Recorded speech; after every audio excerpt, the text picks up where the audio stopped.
Good evening and welcome to the October 14th, 2020 meeting of the Norwood Finance Commission. This meeting is being recorded for viewing by Norwood Community Media, and information on how to access the meeting is posted on the town's website. Seeing that we have a quorum of finance commissioners attending the meeting virtually, I'll call the roll call and then also welcome other attendees to the meeting after the roll call. So for roll call, Ann Haley. Here. Judy Langone. Here. Alan Slater. Here. Kelly Newmy. Here. And Robert Donnelly, Chair. I'm here as well, as you all can see. Also in attendance, we have Molly Ahern. We Here. have Karen Sheridan. Oh, my screen just changed. Karen Sheridan. We have Maya Bodenhofer and Teresa Stewart, as well as Dr. Thompson from the schools. We have Tom McQuaid. We have Joe Collins and Tony Mizuko and Kathy Carney. Welcome. Did I miss anybody? Tom McQuaid, I said you're here. Good. Yes. So just as a reminder, we've been doing really well on the virtual meetings. If you can mute your mics until you're recognized for speaking at the meeting, that would be great. That way we won't have a lot of feedback that occasionally occurs with virtual meetings. So for the first agenda item is the acceptance of minutes from September 21, 2020. Do I have a motion for approval? So moved. Do I have a second? I'll second it. Before Forgot my mic was. before we proceed to vote, I had a couple of changes that I'll go through now, and if necessary, I can send them to you, Molly. Basically, just on page 2, it was just a lot of the comments that I made at the end of last meeting, just to capture everything that was said.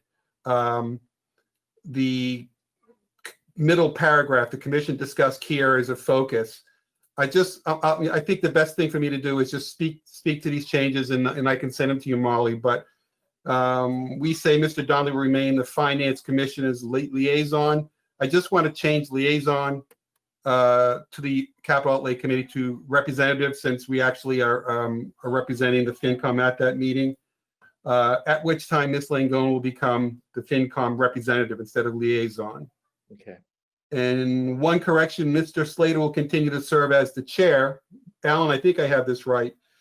It says liaison to the middle school building, but actually I think you're the chair of the middle school building committee. Correct. And member of the economic development committee. And then I'll just add one more statement that Ms. Haley and Mr. Donnelly will continue as liaisons to the school department. And I think that will capture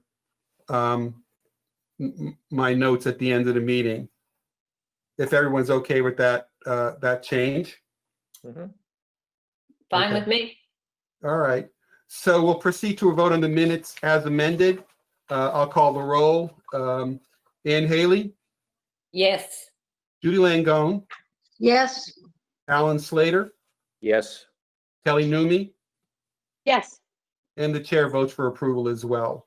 So looking towards the agenda, it's a busy agenda tonight. We have a lot of items that I think will delve into one another. But the first item I thought we could deal with is the capital outlay update. As folks recall, we did not approve capital outlay at the spring meeting. Rather, a decision was made to postpone the meeting, outlay meeting, until the fall. We did meet. Capital Outlay did meet on October the 1st, just a few days ago. Some revisions were made to the outlay, to the projects. Some projects were taken off because they were completed or postponed, and several others were added. I don't know if folks had a chance to take a look at the outlay detail. Tony, I don't know if you want to just take us through a brief summary of the committee, of the outlays recommendation.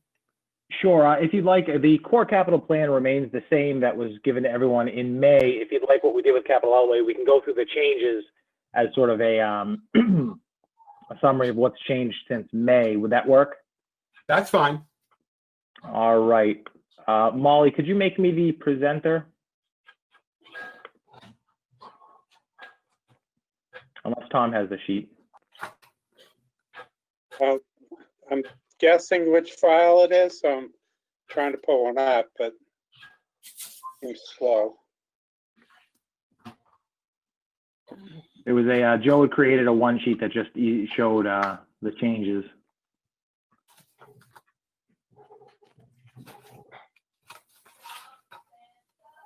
Oh, is the file that I'm highlighting the right one that's opening slowly? Something tells me no, but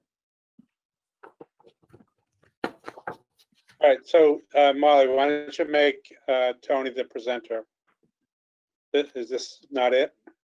no, that's the entire plan. We can certainly go through the entire plan if everyone wants, or we can go through the changes to the plan, given that some of the items haven't changed since everyone received it in May. Is Joe on the phone? He is. Oh, what's the name of the file? You had it open, but I think it would probably be best to hand it over to Tony so he can just share this still one-page document. Okay. All right. I now have control. Can everyone see this screen here? Yes, yeah. Okay. So this is the easiest way to understand what's changed to the capital plan. Simple. What's on the left has been either completed or removed from the plan, largely completed. What's on the right has been added. Excuse me. A DPW dump truck removed. The school transportation vans, of course, we've purchased them. The IT upgrades that the school needed were largely complete, but again, being taken from the plan at this point. The airport was able to get grant funding for the majority of their Marshmaster. And the first installment of the DPW water main cleaning and lining, which was our MWA loan, was received by the DPW, being approved in the spring. If you look at the additions, there's a series of additions. I'll take these from the top. The first being 3 DPW vehicles. One is to replace the 1-ton dump truck that has unfortunately suffered some frame damage and is no longer usable. The other 2 are smaller mid-sized pickups to maintain 1 individual, 1 truck, which is a good practice, but also a COVID necessity. We've been able to rent vehicles using CARES Act funding. We'll be able to do that through the end of the year. After that, we'll no longer be able to maintain 1 person, 1 vehicle. It's sort of not only a necessity for maintaining the letter of the law as COVID regulations have come out, but we also want to make sure we're reducing the potential for contamination until there's a vaccine that goes wide. But it's also a good practice in general to not rely on an inadequate number of vehicles to make sure that we can deploy the entire DPW fleet. The rec department vehicle is the Rex pickup truck, which was destroyed or damaged beyond use in the June 28th storm. Insurance generally not covering flood damage, and the vehicle itself was close to its replacement age anyway, but we lost that vehicle in the storm. The Chevy Tahoe is a fire vehicle to ensure that the fire command staff, it's a ahead of schedule replacement to ensure that each member of the fire command staff has an emergency vehicle to respond. Normally you take a chance with things like this and say, well, when do we need both of the deputy chiefs and the chiefs all to respond to a serious critical incident? And then on June 28th, we had the hospital storm, and we had both deputy chief officers and the chief coming from all corners of the universe to come here. We also have either the chief or the 2 deputy chiefs on call 24/7. The 2 DPW items are designed for improvements to the Meadowbrook channel and the Meadowbrook and the design of a box culvert. These have been on the in the planning stage for many years. It was part of the Meadowbrook sewer study. Excuse me. We've decided to expedite these projects and move them up on the list. Given the enormous damage we suffered on June 28th, we can no longer continue to defer substantial stormwater work. It's possible that in the next year or 2, we're going to need to identify a revenue stream to fund the amount of stormwater work that's likely needed to battle climate change and to make sure that we can combat these types of issues in the future as they seem to be becoming more and more frequent. So those 2 combined would be 1 design project, for both projects, but is design money. And the last item is an add to the plan of outfitting the mechanics shop at the fire department. we had a longtime mechanic retire who on the one hand used his own tools and on the other hand didn't have all of the certifications necessary to work on the large vehicles, who spent some time working on the building, which we've now rearranged the responsibilities in that department to ensure that the mechanic can focus on the vehicles. We're at this point in time not able to really engage in a aggressive preventative maintenance plan on our large vehicles. Most of our last fire engine that we traded in, we got $15,000 for, and it was effectively almost dead at the end of its life. We're concerned that one of the two engines that's scheduled for replacement in the next couple of years is going to end up needing about $100,000 worth of framework. So we invest an enormous amount of maintenance or an enormous amount of money in that fleet, and it is not, if it's getting to the end of its life cycle, it's dead at the end of its life cycle, and we're not able to retain it for those 5 to 7 years, so we have a backup. So the mechanic shop is, I wouldn't say under-equipped, is virtually completely unequipped and unable to maintain the types of vehicles. The prior mechanic not having the same level of certification that the current mechanic has would make small repairs, minor repairs, and then send everything out.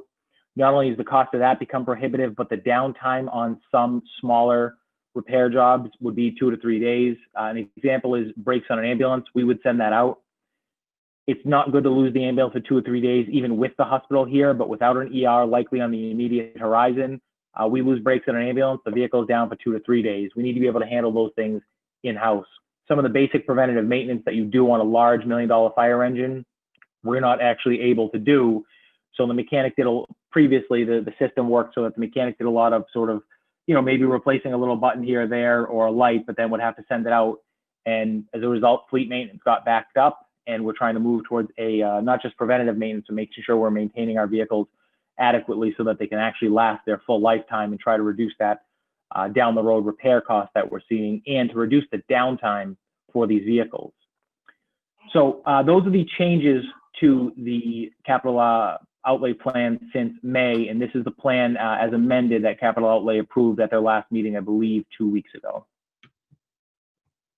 And Yes, if you want, I can pause there if there are any questions. There's Yeah, 2 other items, but Open it up for questions. I think one of the questions that the Outlay Committee had was in regards to the tools and equipment. The Deputy Fire Chief attended the meeting and subsequently sent to the committee the actual detail on what would be purchased with this $156,000. And they're not wrenches and pliers and things like that. They're pretty sophisticated diagnostic tools that you would associate with modern era maintenance for a fire fleet. Are there any questions? Does anybody have any questions? Alan?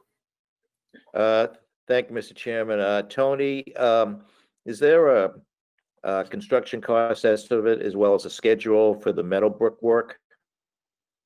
For the Meadowbrook work, that's the design for the project. It's really sort of the cleaning of that channel.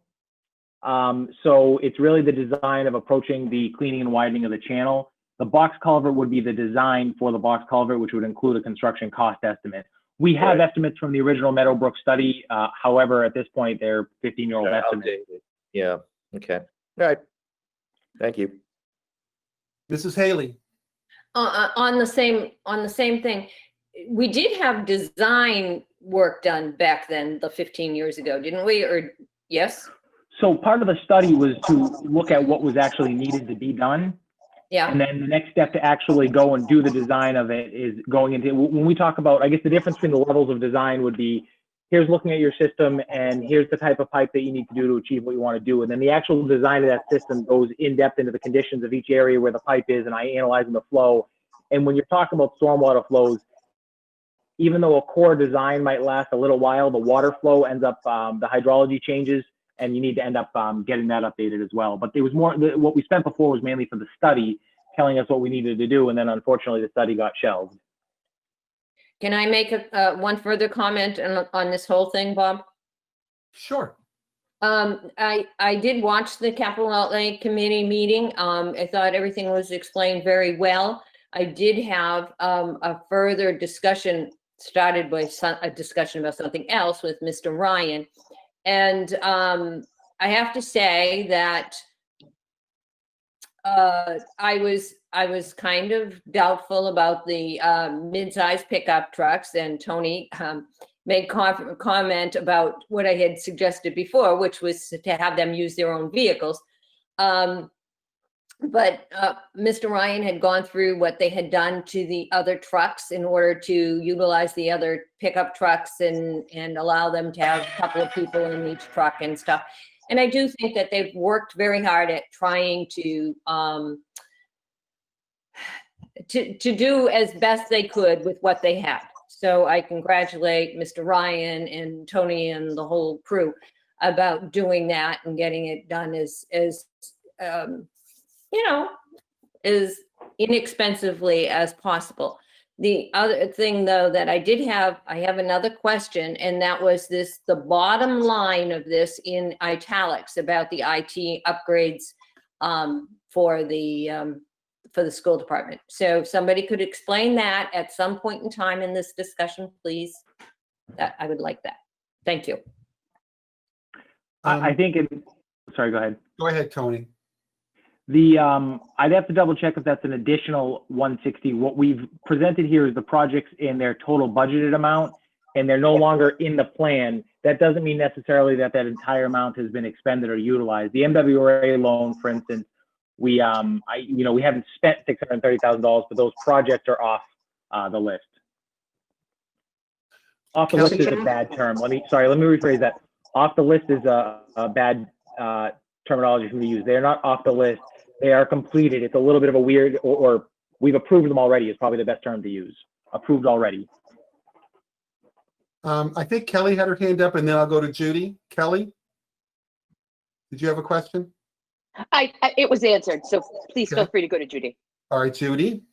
Yeah, the funding source for these, is it borrowing, free cash? Everything is borrowing. We're proposing, consistent with keeping our hands on some free cash as a result of COVID, to borrow for all the projects in this year's capital plan, except the fire department tools. We're proposing to pay that one item out of free cash because it's a series of smaller purchases in the $20,000 to $30,000 range. It would just be a little easier to utilize free cash for that. And we can actually send the whole tool list to the, I keep calling it a tool list as if, as Mr. Donnelly said, it's not just a list of the types of wrenches they need, but we can send that entire document out to the Finance Commission. I did receive it from the fire department, and I think commissioners, I did distribute it a couple of days ago.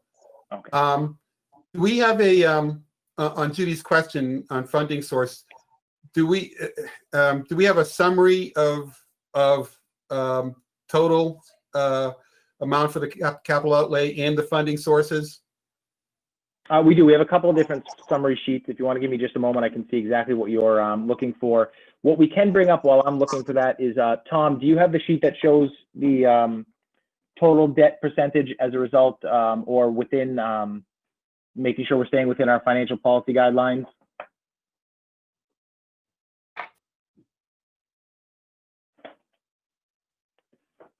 Did Tom drop off? Tom? If I have it Molly ready. wants to. All right, What's I that? forgot I was muted. I did send it out to everyone about 7:15 tonight. I Do we, thought I had sent it earlier, but if you give control back to me, I could find it and bring it up. Molly, if you could do that, there we go.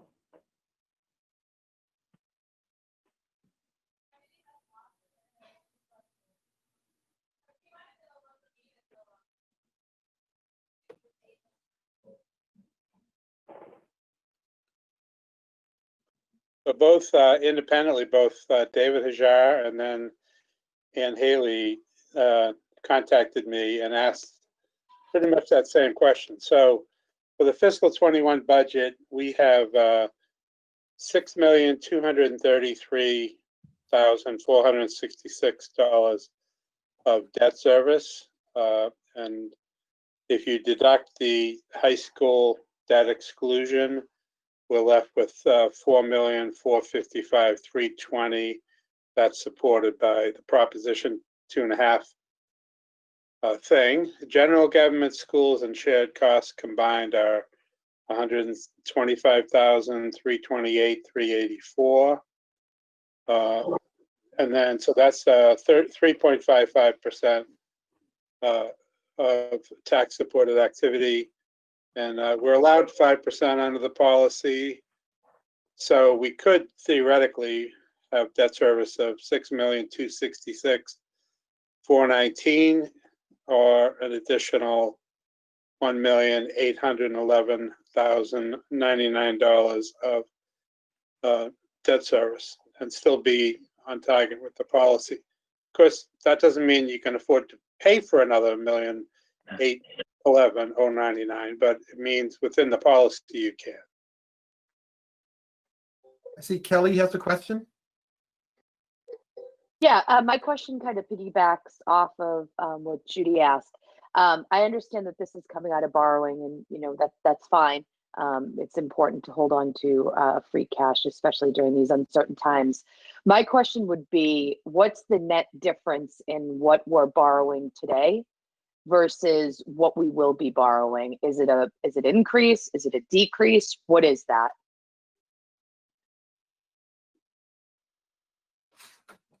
So I'm not sure exactly what you're asking. What the difference between what we are proposing to borrow and what we currently have?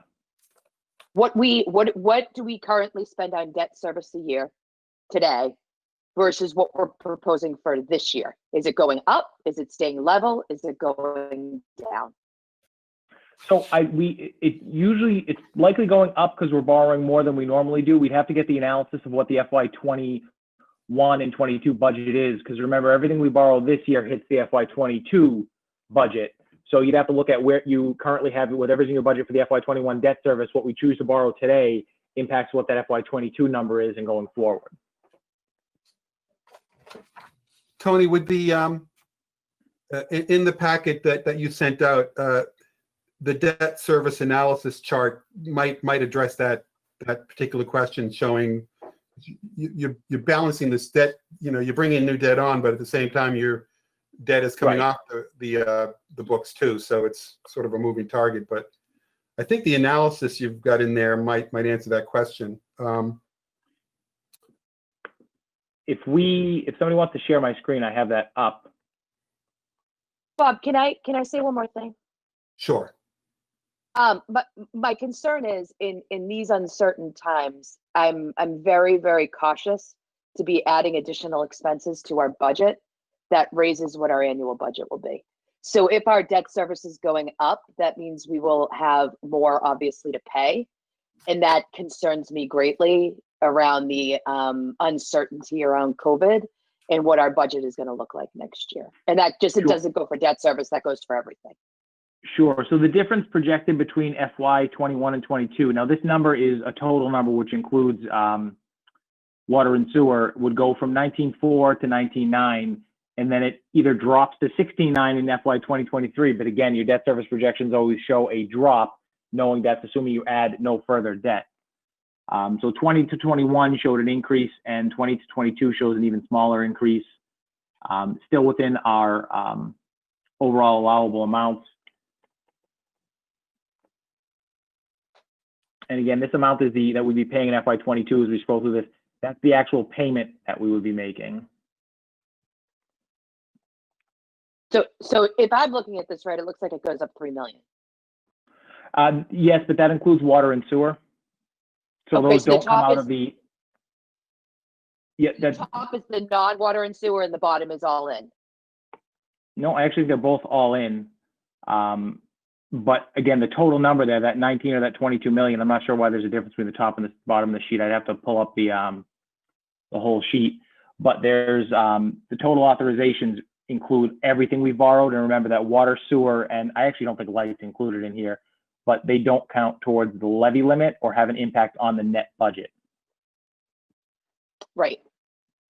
I'd be interested to know why those numbers are different, because that's we a can very take a look. different story. If it's 500,000, that's not as big of a deal, but if it's 3 million, that seems like a much bigger conversation to have. Yeah, we can take a look at it. It's certainly not 3 million because we're only borrowing around $5 million total. So there's if it goes up 3 million, then there's something thrown in there that we're not seeing. But I'll find out why there's a discrepancy in there. If it would ever go up 3 million in a year, that would be substantial. I mean, the water bond, for instance, is and again, that's out of water rates. That's a $4.5 million bond paid over 30 years. That's about a $315,000 annual payment. The road repair program, which we got to talk about, is included in that. That's about $330,000 a year. So for the debt service in total to go up $3 million would be, absent any, what it normally comes off would mean we're borrowing for a Cayman Island or something. But Okay, we that was will my look into why it's valid point. So, Ann, you have a question?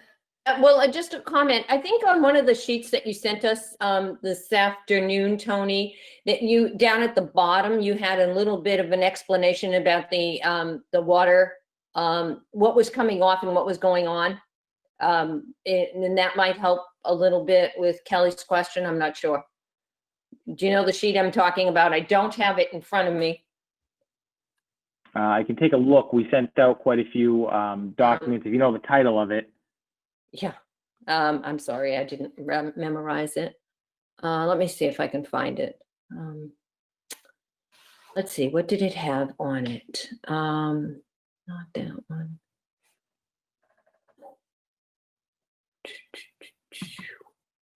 That kind of looks like it, Mr. Mizuko. This one here. Mm-hmm. Mhm. And you had an explanation down at the bottom of what was going off of our accounts and what was coming back and what we were going to be spending. So let me see if I can find which particular. I mean, that's just our normal debt service schedule that shows. No, here's the. We do have the detailed list. It's usually included in the budget. I don't seem to have it here with me of exactly what will be coming off.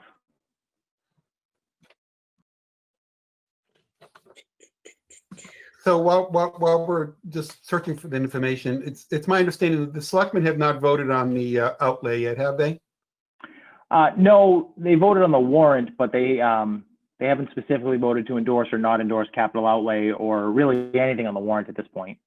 And similarly, I don't believe that we would be taking a vote either this evening. This is information for us to review and consider for a future meeting.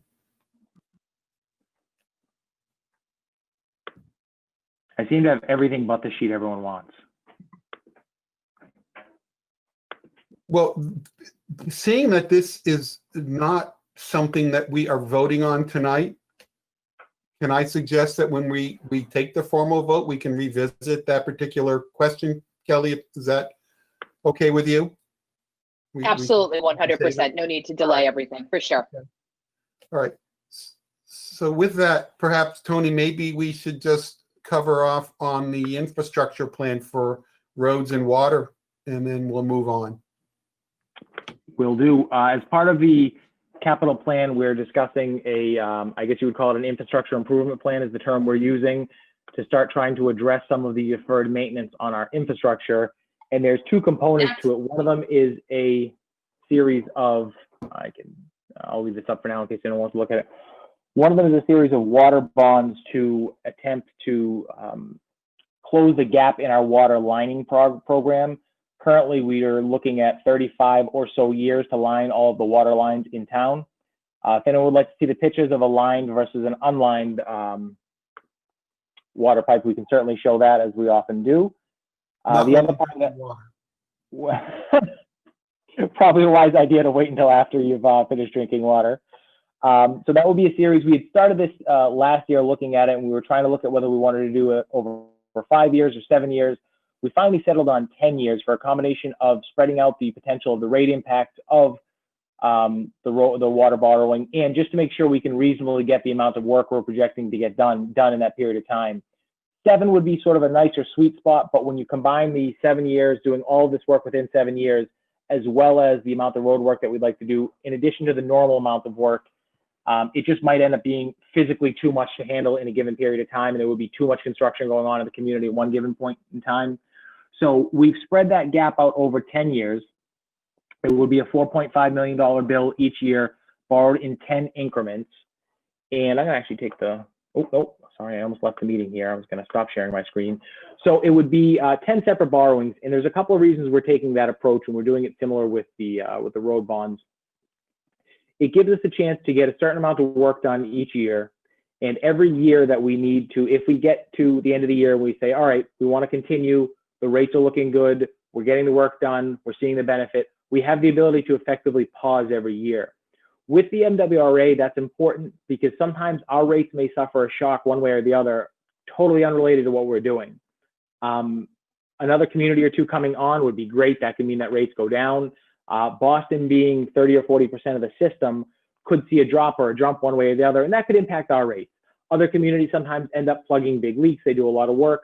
So because we don't have total control over where our rates are, instead of trying to borrow all at once and get the work done in the shortest period of time, by spreading it out, we have the ability to take a pause. We could take a mulligan one year. We could say, all right, hey, you know what? After 4 years of doing this, the DPW needs a break. Maybe we have somebody retire. We need to hold it off for a year. We're worried about the rates. So it gives us the flexibility to be able to do that every single year, to stop and say, okay, where are we? So we're not committing to anything beyond what we've already, we're not receiving anything beyond an authorization beyond 1 year. We're just trying to project out where are we going to be. This is the bulk of the work that's needed for the water system. $4.5 million each bond, bought over 30 years. The life expectancy of a lined pipe is at least 30 years. They can easily last 40 or 50 years. Believe it or not, there are wooden pipes out there in parts of the country that have lasted over 100 years. So water infrastructure and sewer infrastructure generally lasts a couple generations.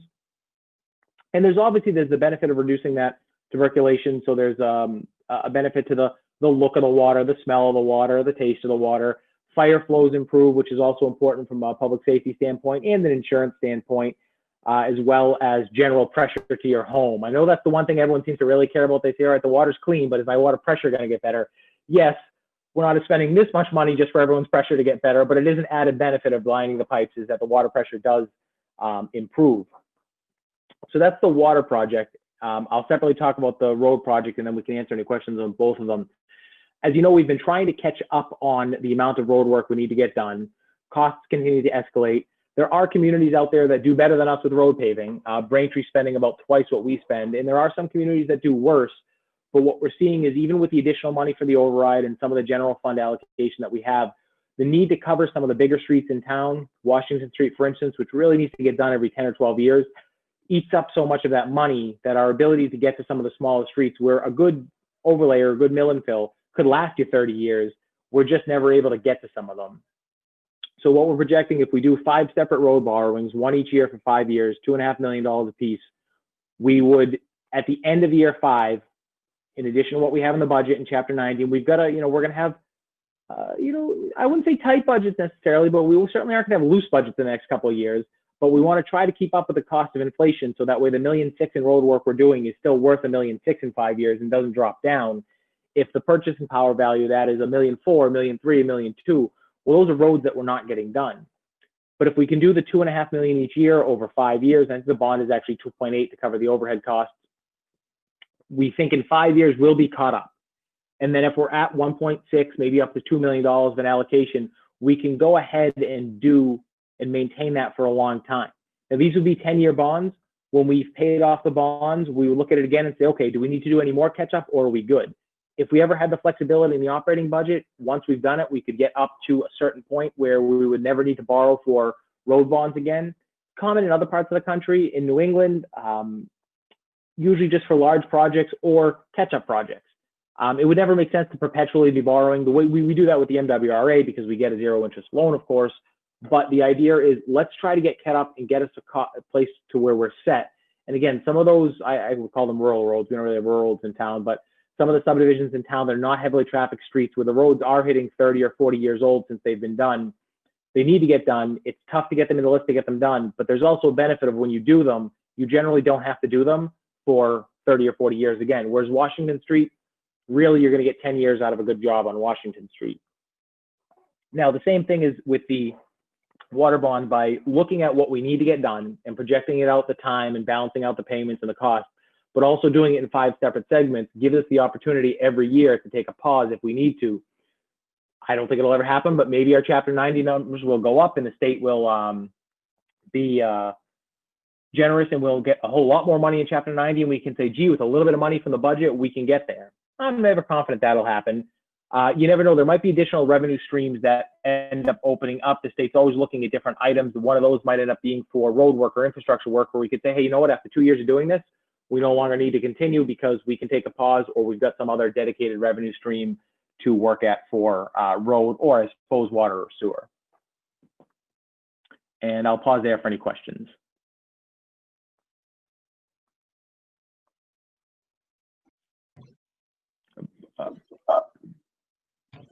Bob, I think you were just muted. Sorry, Alan, and then Ann. Thank you, Mr. Chairman. Tony, on the road work, you talked a little while ago that you may have to do some drainage improvements in the future. Yeah, we don't really know what those are right now. We didn't even know where they are right now. But any idea when you'd complete that work? The reason I say that is I'd hate to, you know, do a road and then 2 years later we find that we have to rip it up because we have to do some water or sewer work. Sure, that's a great question. And that's sort of a perennial complaint of everyone in mind, that we seem to pave new roads and then all of a sudden we're tearing them up. So we always overlay our road work with when we intend to do water and sewer work. And we're more stable than the gas company in terms of being able to make sure that if we say we're not doing water or sewer work, we reasonably know we're not doing water and sewer work. Engineering is working out the plan of when we're going to do road work and when we're going to do water work and try to overlay them so there's minimal damage to the road. The two problems we run into, one being the gas company, who will swear to us up and down that, you know, we'll pave in front of Ann's house on Nickel Street, and they'll say, nope, go ahead and pave it. We don't need to get into that. And then I swear to God, we put the final coat on and they're like, oh yeah, apparently there's an emergency there that we should have fixed 2 years ago that we need to fix. It drives everyone nuts, myself included. But our plan is designed to be able to do that and to make sure we're following up overlays. And a little bit of the borrowing in the water bond is to make sure that some of that work is going to include overlays as well. And that's why there's flexibility between the two of them, that we might look at it and say, okay, we know in front of Ann's house we're doing new water lines this year. Next year might be the year to pave that road. Now, some people are going to get annoyed because they think, hey, my road might be going to get a water line for 12 years. Now you're giving me a new water line, and that's great, but that means my road paving has been delayed a year or so.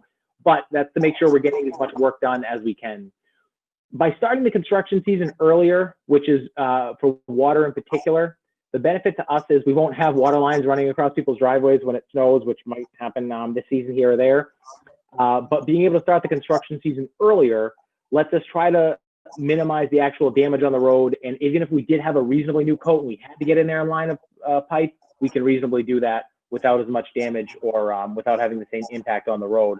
But engineering's actually been working on this since last March. I think if everyone remembers the fateful capital outlay meeting last March that a lot of us ended up getting quarantined after, but they've been working to overlay the water work with the road work as it goes forward.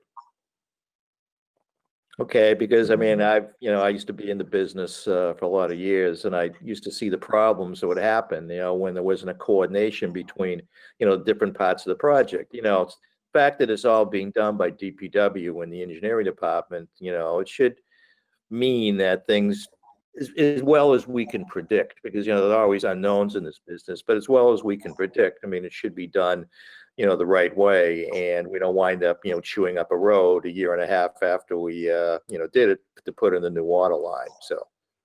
Absolutely. Good. And, you know, just two other points, if I could, to your point out, one of the challenges with road work is, you know, to a resident, they may say, gee, my road's in rough shape, and can't you just throw a coat of blacktop on it? And that might be $40,000. And we might say, great, we can, except two roads might look exactly the same. One of them, we might be able to do that coat of blacktop for $40,000, and the other one needs new sidewalks and it needs new drainage, and the water pipe is 50 years old in it, so it might cost $180,000 to do a stretch of road here, and the same exact stretch of road is otherwise in great shape. So that's one of the reasons we're always kicking roads on and off our annual capital plan, is we might say, hey, look at, you know, Hoyle Street, it's only going to be $50,000, and then as you actually do your engineering and design, you say, well, after we actually do the whole street, it doesn't just need an overlay coat. And in terms of any stormwater work we would do, any substantial and significant stormwater, if we were to look at what other communities have done, there's local impact fees and there's stormwater utilities to really generate the revenue to actually aggressively address your stormwater infrastructure. Those would be large projects that you wouldn't necessarily be tearing up small little streets here or there. And those type of projects would include any final work done to the road that needs to get done to make sure that whatever you change is done in a way to maintain the road. I believe, Ann, you had a question? Yeah, Tony, could you put up the last, I think it was you, could you put up that last slide that you had up?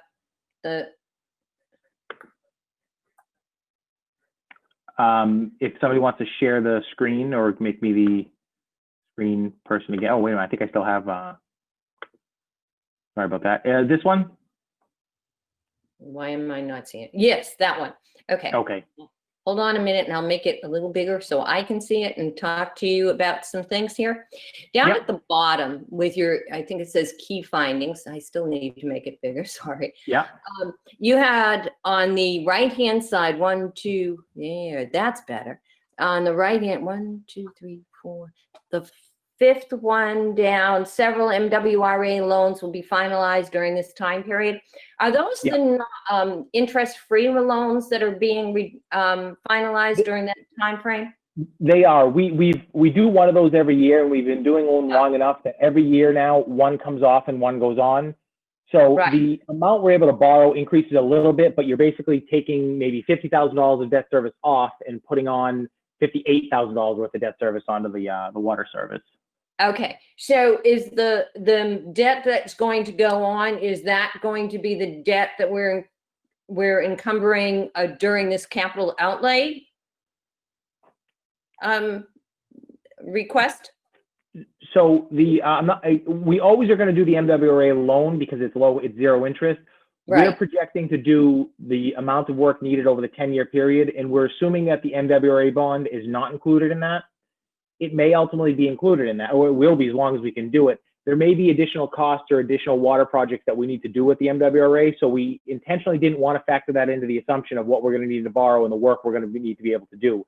And part of it is that we assume the MWRA will continue doing that in perpetuity. Could change tomorrow. Okay, I thought that when I was reading that, I didn't know where this was, the impact was going to be on this and what you were trying to get at. Okay, fine. What we're showing is the full impact of the bond, assuming there's no MWRA. I mean, we factor into our rate calculations, but the rates we wanted to show people is this is what this bond is going to cost you. We didn't want to play any games and say, well, don't worry, 10% of it's not really going to count because we think we can do the MWRA and we won't need to do anything else. The other reason we wanted to make sure we use the full amount was we could always pause the plan at some point when we decide to, but there may come up with other projects that you get stuck doing in the middle of the year or that you wouldn't otherwise anticipate that could present an engineering issue or an engineering challenge. So we want to make sure people would know roughly what their rate impact would be from the water. And what we've come up with, and I guess it's a funny story, it's always a challenge when people ask, what's the average water bill in town? It's next to impossible to give anything other than a statistical average because the usage varies greatly. And what we did, I can actually send this to the FinCom, is we did a test on 4 different roads. We looked at Geraldine, Chatham, Ula, and one other street, and we looked at the average water bills, or we looked at the water bills over the course of the year for those roads. And what we chose were roads that had largely homogeneous home types. And for every home that had a $40 monthly water bill, there was one that had a $140 monthly water bill. So on a typical street where all the homes more or less look the same, you had some people with $30 or $40, you had some people with $300. The statistical average of a water bill in Norwood is about $95. That's just a statistical average. A lot of people fall into that category, but there's a lot of people with $40 water bills. There's a lot of people with $250 water bills. It's quite fascinating data. What you see in Ula Ave, for instance, which is a series of multifamilies, the 3 families there all have fairly consistent water usage, but you take Geraldine and Chatham, and the roads aren't that different in among themselves, but again, the average amount is quite a bit different. So what we tell people is it's going to cost about 2 to 2.5% a year on your bill. So look at the bottom line of your bill, and that's what it's going to cost you. To say what the impact of the average user is, it's about 2.5%, but if you're paying $33 a month for water, that's much different than somebody. There are people, unfortunately, out there in July, they get a $400 water bill. So the impact is significantly larger on large water users, which I know sounds intuitive, but it's just fascinating that the same street has completely different water usage. I think Judy has the question now. Go ahead, Judy. Yes. With regards to the water bill, are you saying that on average 2.5% a year would sort of put it into perspective? No matter Yeah. what your bill is, that's what you're saying? Yep, if you look at the sheet here, Right. for the program, we're looking at, I'd say 2.5%. It starts at around 2%, but remember, there's generally, we consider there to be an annual increase to your water rates just to cover operational costs. If you assume that at 2.5%, because 2.5 is sort of what we use generally, you could be looking at that as sort of the combination of the two numbers, so around 4.5% annually. But the caveat is, remember, the MWRA can sometimes throw us for a loop, and the same exact consumption without our costs change could go up a lot, which is one of the reasons we're hesitant to borrow too much at once and take on too much debt and have the money, even though rates are low right now, and then all of a sudden something causes rates to go up 8 or 9% with the MWRA. We may need to take a pause and say, whoa, we gotta give this a year or two before we activate it back again to let the rates sort of settle out or to absorb those rates. We are also looking at some point in time, and this is sort of an over answer, if you will, the question, but we are looking at some point in time at formally separating out water and sewer into an enterprise fund. The benefit of that is it would give us some retained earnings. It does, in theory, drain the general fund of any additional free cash it generates, but any losses would be hit to the water sewer fund. And as you build up retained earnings, you have the ability to either pay cash for items or to be able to use that to offset your rates, because it's excess collections where maybe you pay off one final year of a bond, or you say, hey, you know what? We're borrowing this year. The first year's payment is, $450,000, but we've got that in retained earnings. So use it to pay the first year of the bond, and that rate impact doesn't hit the ratepayers for an additional year. We would also be looking to do an enterprise fund with the Norwood Light too. At some point in time, that's like the dream at the end of the tunnel, is to have it all Right. sort of segregated where it's supposed to be. Yep. And you have a question? You're on mute. Something you just said, it kind of hit me here. So when we vote on this, we both the water and the pavement projects, are we only voting for the first year for both, or are we voting that we will, do we, yeah. Will that come up every year to be voted upon? It will, yeah. That's it's sort of by design to make sure that we, it's not that every year I get to decide that I'm getting a $50 million borrowing authorization. I get to sit there with Bernie and we go, all right, let's do 10 million, let's do 2 million. It will be 5 separate votes for the road authorization. It'll be 10 separate votes for the water authorization. Every year it'll be integrated into the capital plan as a decision. Do we want to go forward on this or not? So as we're voting, are we voting for year 1 of this, or are we voting to accept it as the plan and then vote a second time for the actual funding? So you're voting to just really do 1 year of the plan. You could endorse the plan if you want to, but I think the idea is this is going to come to capital outlay that we need to do this every year, but it's a 1-year authorization. It's sort of like the capital plan as a whole. We're now looking at the 5 or 6 year plan, and it's a matter of, okay, it's a 6-year plan. We're voting to approve what goes on in the warrant, and conceptually everyone agrees with the plan, but the plan changes every year. Okay. But you're not voting today to endorse 10 years of an entire plan because it could change. Okay, just wanted to make sure. Thank you. Are there any other questions on the infrastructure programs? All right, very good. I just should, Kelly had massive internet connections problems, and she is trying to reconnect to it. Oh, I see she's back online, just FYI. So with that, the next item on the agenda is the school department FY21 update. And specifically what I asked the school department to just update us on was the latest analysis and costs of the hybrid model, since that is the item that will be included in the budget article for town meeting. So school department, I don't know who has the best source of information. Karen, are you going to be updating us? Yep, if Molly can put up the sheet that I sent you.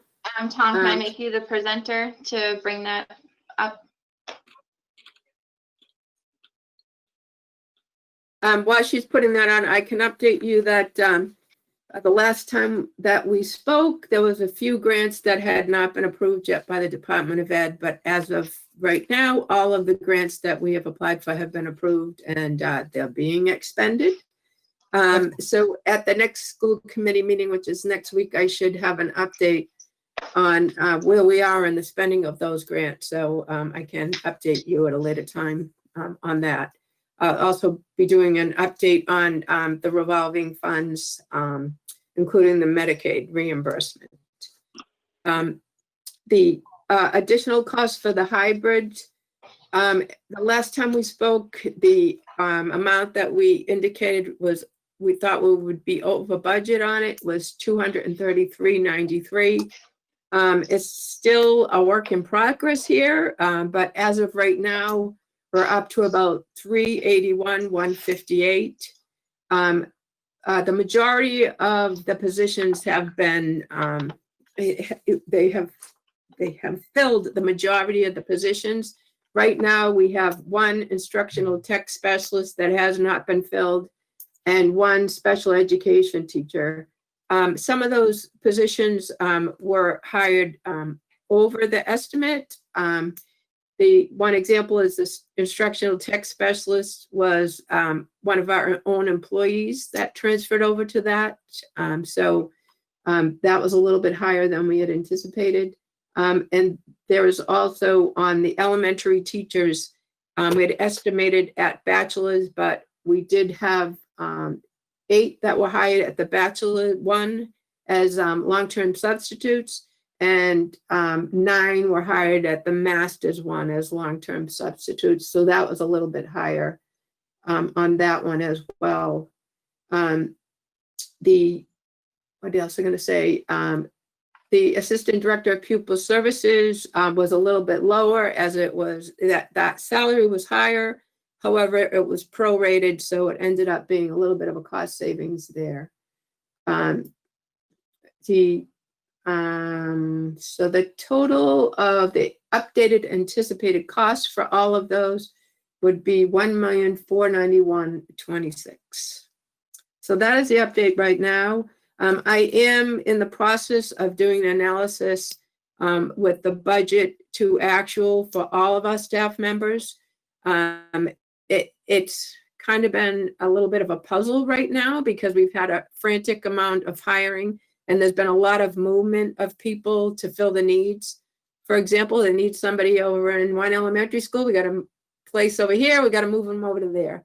So right now we're just trying to put that puzzle on a piece of paper so I can do budget to actual. I'm also looking at the cost savings with any of the replacing the retirees, any of the resignations, if there was a cost savings there. There was also some of the leave of absences. We're trying to get an estimate of the cost of how much those leave of absences will be. Some of them we already know that, but others we're not positive when they're going to be returning, if they're going to be returning. So we'll do an estimate on that. And also there were some replacements that were hired over. So at that point, hopefully be able to get you a good analysis on where we are over or under on the budget. From what I'm looking at right now, it looks like we may have a little bit of cost savings, but I really do not like to report out until I know actuals. And as of right now, I do not know actuals. So when I get actuals, I will certainly let you know. I'm also looking at the collective bargaining reserve that we have, so I can do the budget transfers on the collective bargaining that has been completed, so that we can see if there's any savings there with the bargaining. I think there's one union that's still in the process, Unit B. So we're still waiting on that one. But the other ones I can go through and do the budget transfer from the collective bargaining reserve into the proper accounts and see what savings we have there.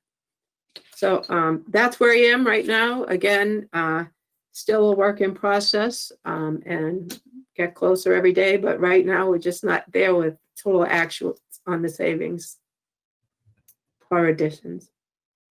So for the purposes of the, at least as for the warrant right now, I think Tony and Tom, I think looking at the I have my papers all messed up here, but looking at the proposed the long-term financial, I think right now you benchmark or 300,000 for additional school budgets, but that might change with new information going forward.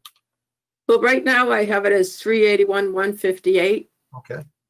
Right, but what he's pointing out is that we handed out 300,000 based on what Dr. Thompson told Tony Mizuko the other day. Again, the estimate that I have right now is 381, but again, it's a work in process. But I think it would probably be a little higher than the 300,000 unless we have some real cost savings there, because there's couple of positions now. Example, they need an ELL teacher that we're trying to see. Is there somewhere in the budget that we can pull that money from maybe some savings, like I had indicated to you with the replacing of retirees. And so at that point, for that position, we're trying to be able to fill that with the general fund. So it's kind of that kind of stuff that's going on. All right, we need a position. Can we find that money in the general fund? Alan has a question.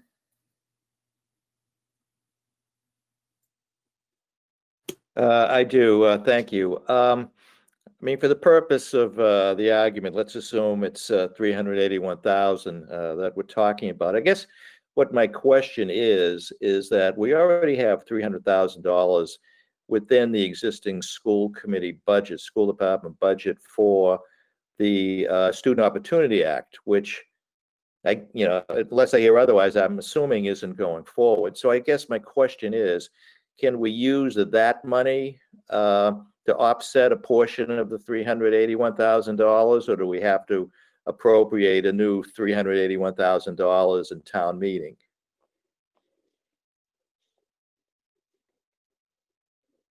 You want me to? Dave, and from what I saw in the update today, I think the Student Opportunity Act is on hold for a year, but right. Yeah, not we positive of that. already took that 300,000 and set it aside. This 300,000 we're not spending Right. already this year. So this is unfortunate. And again, this is the 230, 393 was an estimate based on a budget number. The 381, 158 is an actual number just looking at this side of the equation. We need to go back to our regular hiring, if you will, to see if we can lower that number. And the conversation that I had with Mr. Mizuko is that I estimated we will probably land somewhere around 300,000. So, Dave, on that, on Karen's analysis, that Student Opportunity Act savings that you're not doing, that's already reflected in the 1,109,868. Is that correct? no. Wasn't No. the Student Opportunity Act the money that we held aside? We held that money aside. That was a separate issue. Right. That was a set. Money That was before the other budget flexibility that we were looking for. Well, so Right. then, to Alan's point, isn't it true that if you don't have to spend that 300,000, then you could use it for this, right? Well, those are for things we're basically not doing. And it's not money we have. I don't know if Maya wants to. If you look at the tab the question expenditures is- on home. The question If is, you look at is the it money tab- we're going to have, right? Right. Town meeting, the way town meeting appropriated money in the spring, they said that we couldn't expend that $300,000 until I think December 1st. Mm-hmm. Right. Right. And so the question is, if we do get approval to continue to go ahead and spend that money, then yes, that $300,000 could go to reducing this overage. But at this point, we feel like we can't count on spending that money because there was this specific stipulation that we had to hold off. Well, Tony's recommendation is that the holds will expire in December. So all of that money is already in the budget. So therefore, you could use it to offset against the 381. If you look at the expenditures on hold tab, that will show you the expenditures that are on hold. I don't know if they're expenditures that you are going to, Dave, you're gonna need.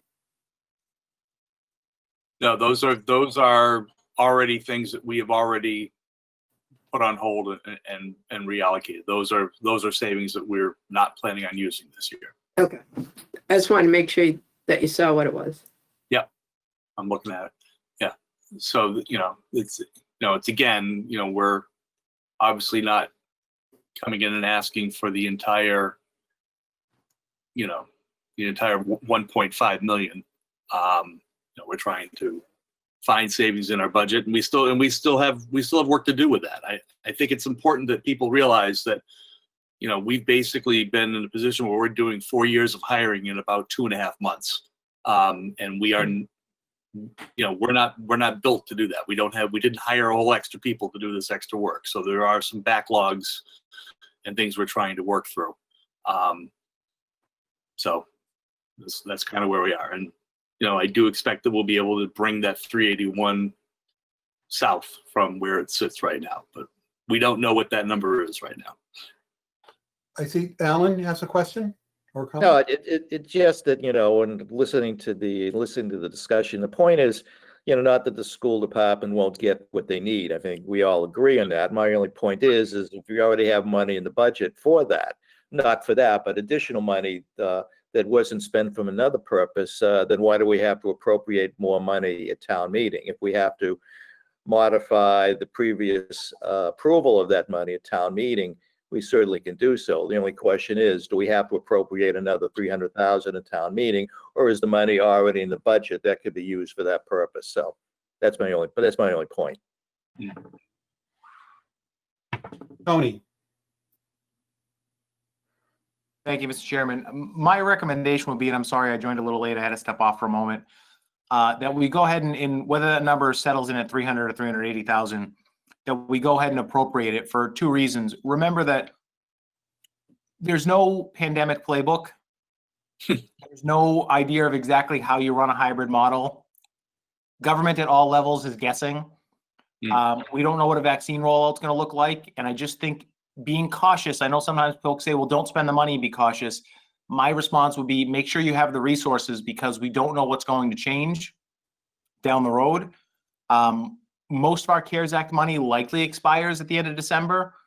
There's some debate as to whether or not that could go on or not, but that reduces our flexibility to deal with items and issues as they come up if we're not able to use any of that additional money. So if I were the superintendent, I would want the flexibility just to make sure we're not cutting ourselves short, because remember, it is tough to call a town meeting to try to make a correction if we find out there's some other rule that changes. I mean, I think as everyone realizes, the rules are changing daily.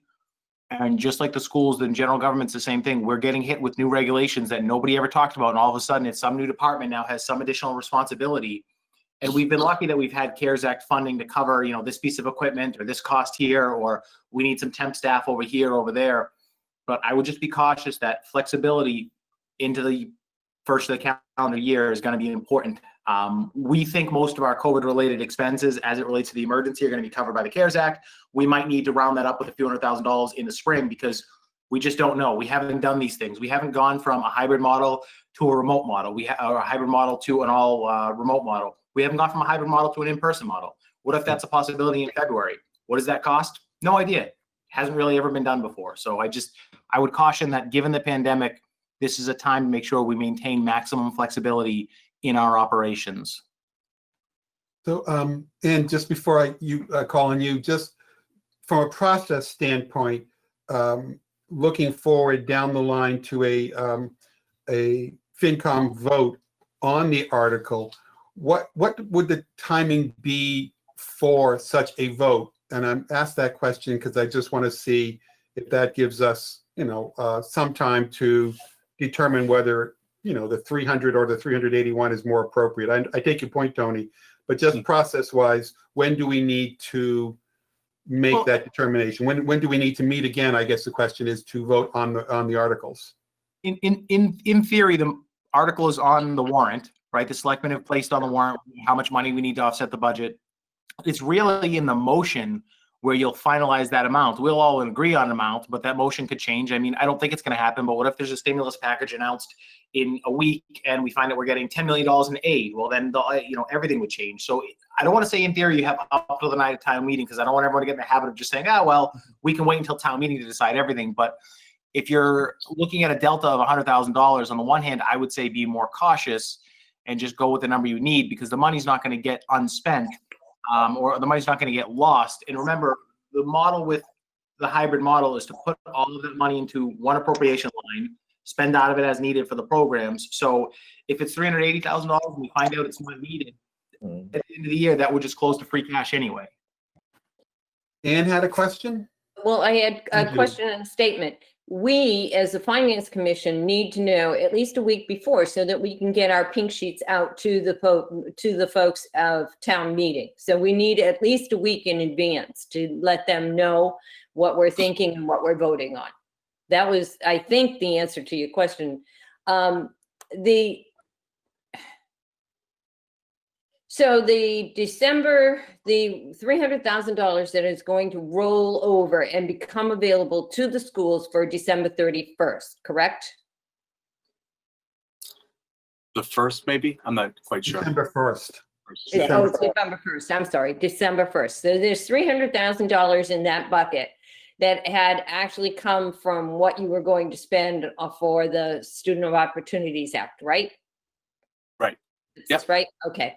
So then your other needs is approximately $381,000. And Right. we were going, where were we going to take that money from? Has anybody decided where the best place to get that money was? Free cash. Free cash. Okay. And can I hear from somebody on the school committee whether doing it that way is acceptable to you? Of course. Of course, what? Who said that? Who's talking? Are you Yeah. asking me or the school committee? So which way do you think is the best way to do this from the school committee? Do you want us to have you use the $300,000 that's was going to be released in December for your hybrid or your COVID spending here? Or do you want to have both things happen? Have the December 1st, release the $300,000 into your budget and come up with free cash for $381,000? Yeah. Bob, can I address that? Yes. Oh, if somebody would. Can somebody just go back on the spreadsheet to the expenditures on hold? Because I just want to make sure everybody sees what we are saying. If that 300,000 does not get released on December 1st to use as the way that we were planning, where the bulk of that money is coming from is not investing in mental health support for our students.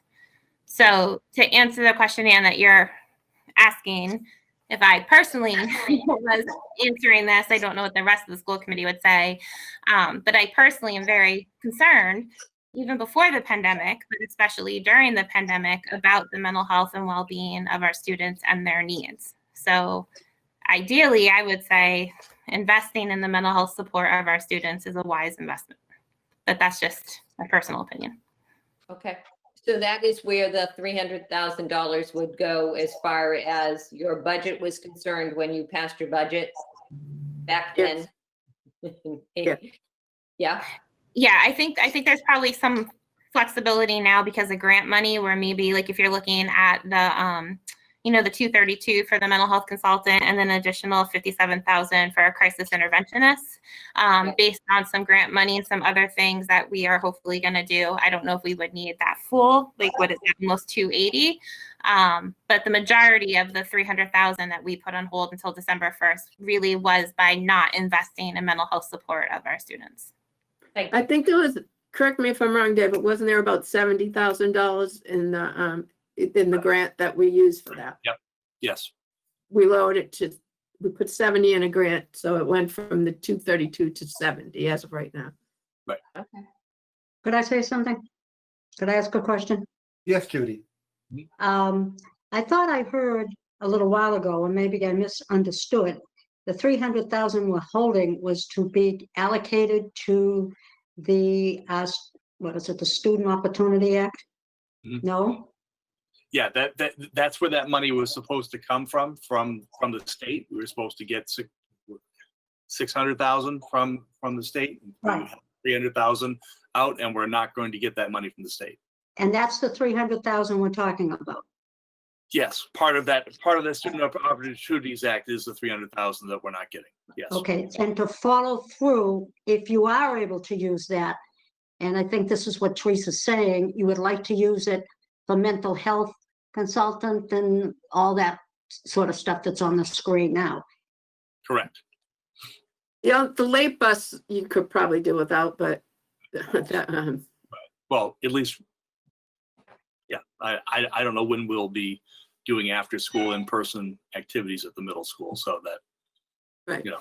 Yeah, So you like- want to still, yeah. you still want to hold that aside to be used, not for the purpose it was appropriated for and then held, to use it for other things, which, I mean, are very important. I mean, they are. Yeah, there's, you Rather know, than- Yeah. right, and and like Tony said, there is no playbook. We're making decisions on the ground. That number has changed because of grants that we've just finally gotten the last month or so. So that 300,000 could theoretically go down, but there's also costs.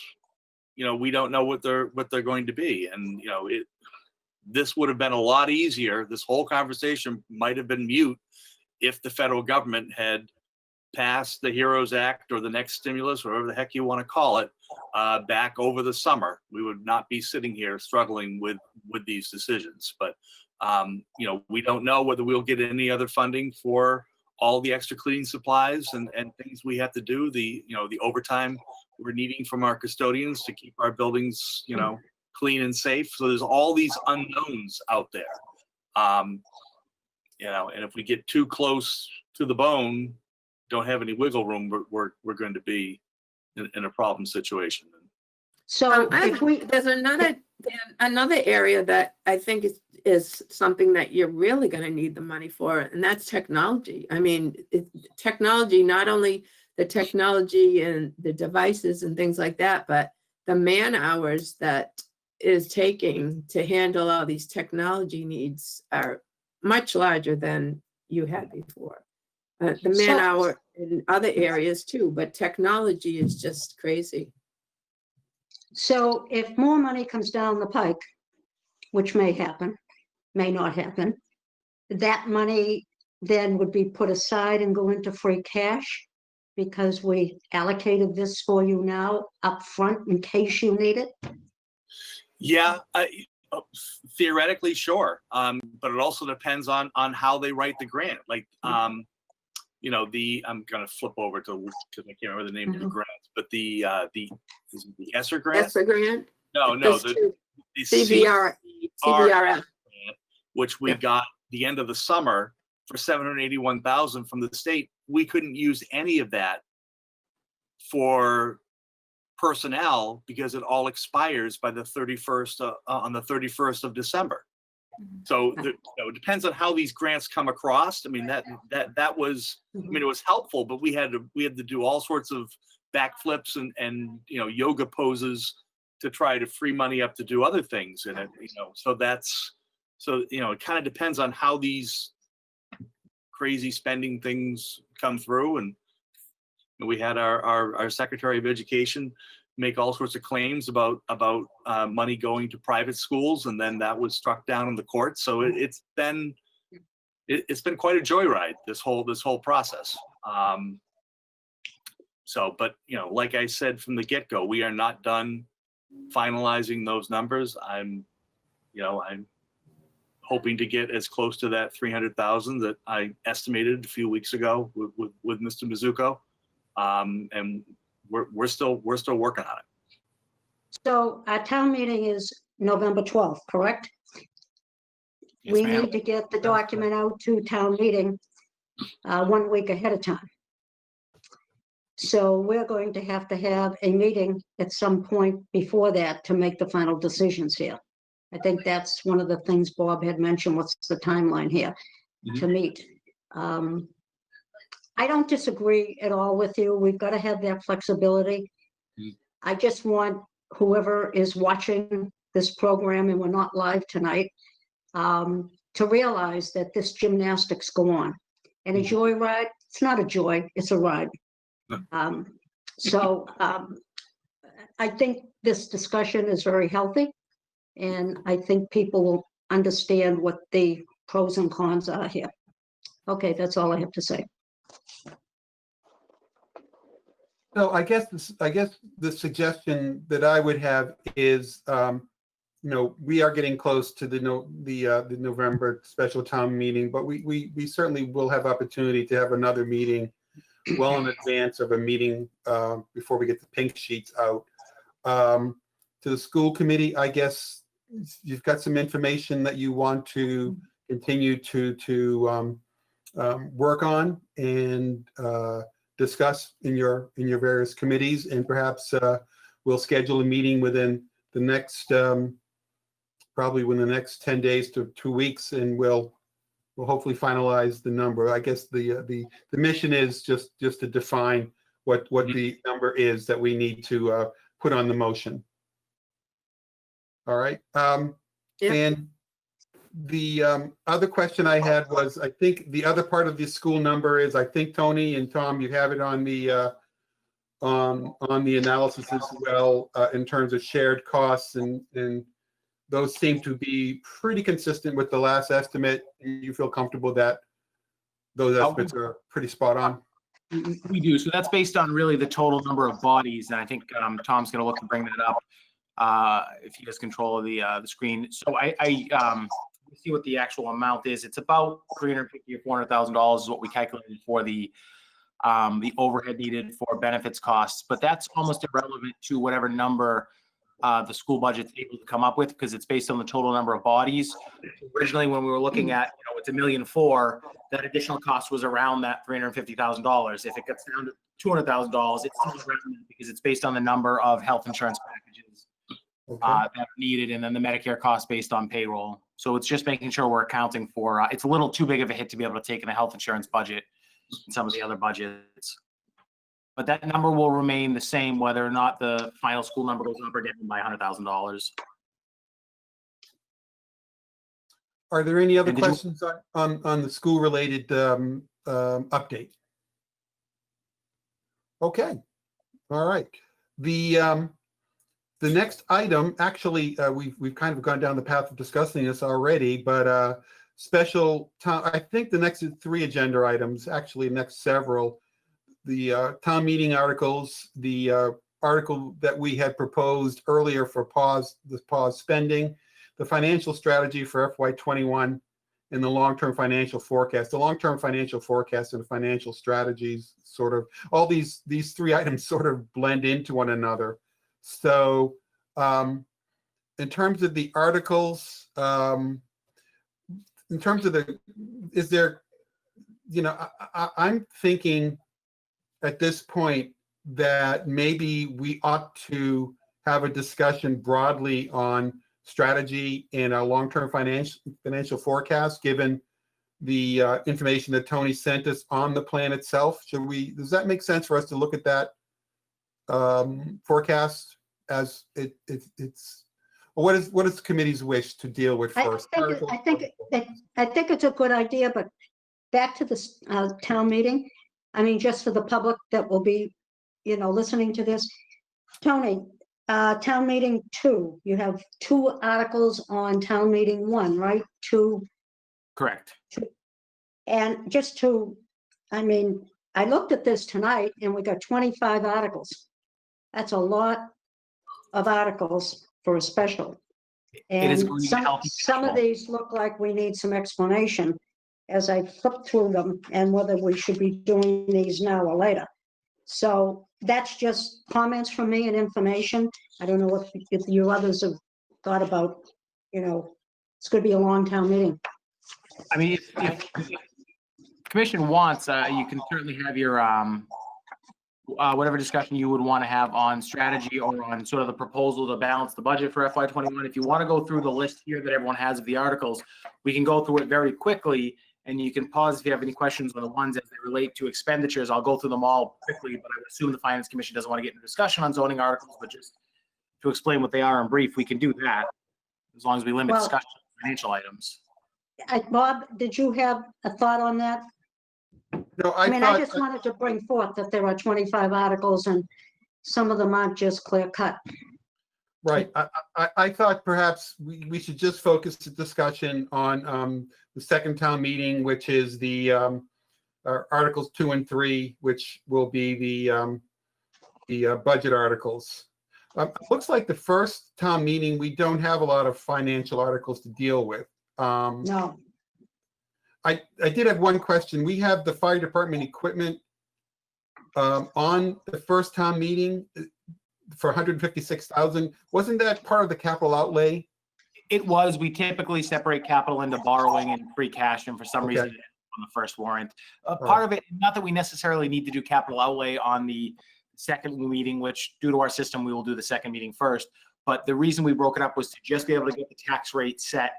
So the assessors can set the tax rate in the event town meeting runs 2 or 3 nights. A supplemental appropriation out of free cash for a capital item doesn't impact setting the tax rate. Okay. So perhaps the way to go is just to take a look. Maybe we should start with just a review of meeting number 1. There are 4 spending items as I see it. There's a Civic Elevator additional funds. We have the reimbursement of Cemetery Perpetual Care Fund. We do have the classification and compensation study, and then the fire department equipment will be just cost. Could we just maybe take an overview of the civic, the cemetery, and the classification compensation articles? that'd be good. Absolutely. The Civic Elevator is additional funds needed to complete the elevator renovation project at the Civic. Similar to the Town Hall project, we had started both of these projects at the same time and found that the average cost has just grown exponentially for an elevator. The Town Hall project came in at $400 some odd thousand. We're anticipating the Civic Elevator. We already got an appropriation of about $260,000. This is the amount we believe to comfortably close and finish the renovation of that elevator. We have pictures we can send everyone if you're interested, but it's just an appropriation to the capital line to close out that project. We expect bids on November 10th for that project. Are there any questions on the elevator project? No, I have Seeing none. none, seeing none, we'll move to the reimbursement of Cemetery Perpetual Care Fund for $162,481. Thank you, Mr. Chairman. This item, when we converted over to the Munis accounting software, we noticed that inadvertently, some of the money that should be getting deposited into Cemetery Perpetual Care was getting treated as a general fund revenue. As a result, it went into the general fund, ultimately became free cash instead of going to the Cemetery Perpetual Care Fund. So this was perpetual care that people had paid for. So we just need to have the general fund reimburse the Perpetual Care Fund. The 5-year cost of principal and interest totals out to $162,000. So it's sort of just moving money from one side of the balance sheet to the other, but trying to keep our books clean and accurate. Are there any questions about the cemetery article? We can No. put that one to rest. I know. That's bad. I'm sorry about that. How about Article 12, the classification and compensation study, an article for $165,000 to update the town's wage and salary scale. So hold on a second, Mr. Chairman. Something tells me you've been waiting all night to make that line. No, I Well planned. it was very spontaneous, Tony. Classification compensation study. This would be for a townwide classification compensation study, which is analysis of wage and pay rates across administrative positions based on the market and based on the relative duties. The town last did this in 2002. Best practice is to follow up every 5 years so you can maintain some both internal and external equity in the pay rates for your various positions. Unfortunately, having not done it 18 years, some of our positions have become way out of whack one way or the other with market. And the personnel board is recommending this and indeed requesting it because they're seeing more and more reclassification requests coming in because we've lost some of the internal equity in the system. A quick example is our bottom 3 or 4 pay grades have no positions in them. job descriptions have changed. The market has changed substantially in the last 20 years. The goal would be to complete the study. You then work over a 5-year period to try to get yourself to whatever average you're attempting to get to, and then to do a follow-up every 5 years. So you're not having positions go 15 years, 20 years without being looked at. We have some positions that are probably on the higher end of the pay scale. We have some that are on the lower end of the pay scale. And the reclassification system is really sort of like supposed to be like a zoning board of appeals, only when there's a reason to appeal something and something has changed. But now that it's been so many years since some of these positions have been looked at, it's sort of coming back to bite us in the butt. And you have a question about the plan, the study rather? I have to say that several years ago, while I was still on the personnel board, we had suggested this, and this was postponed and postponed and postponed.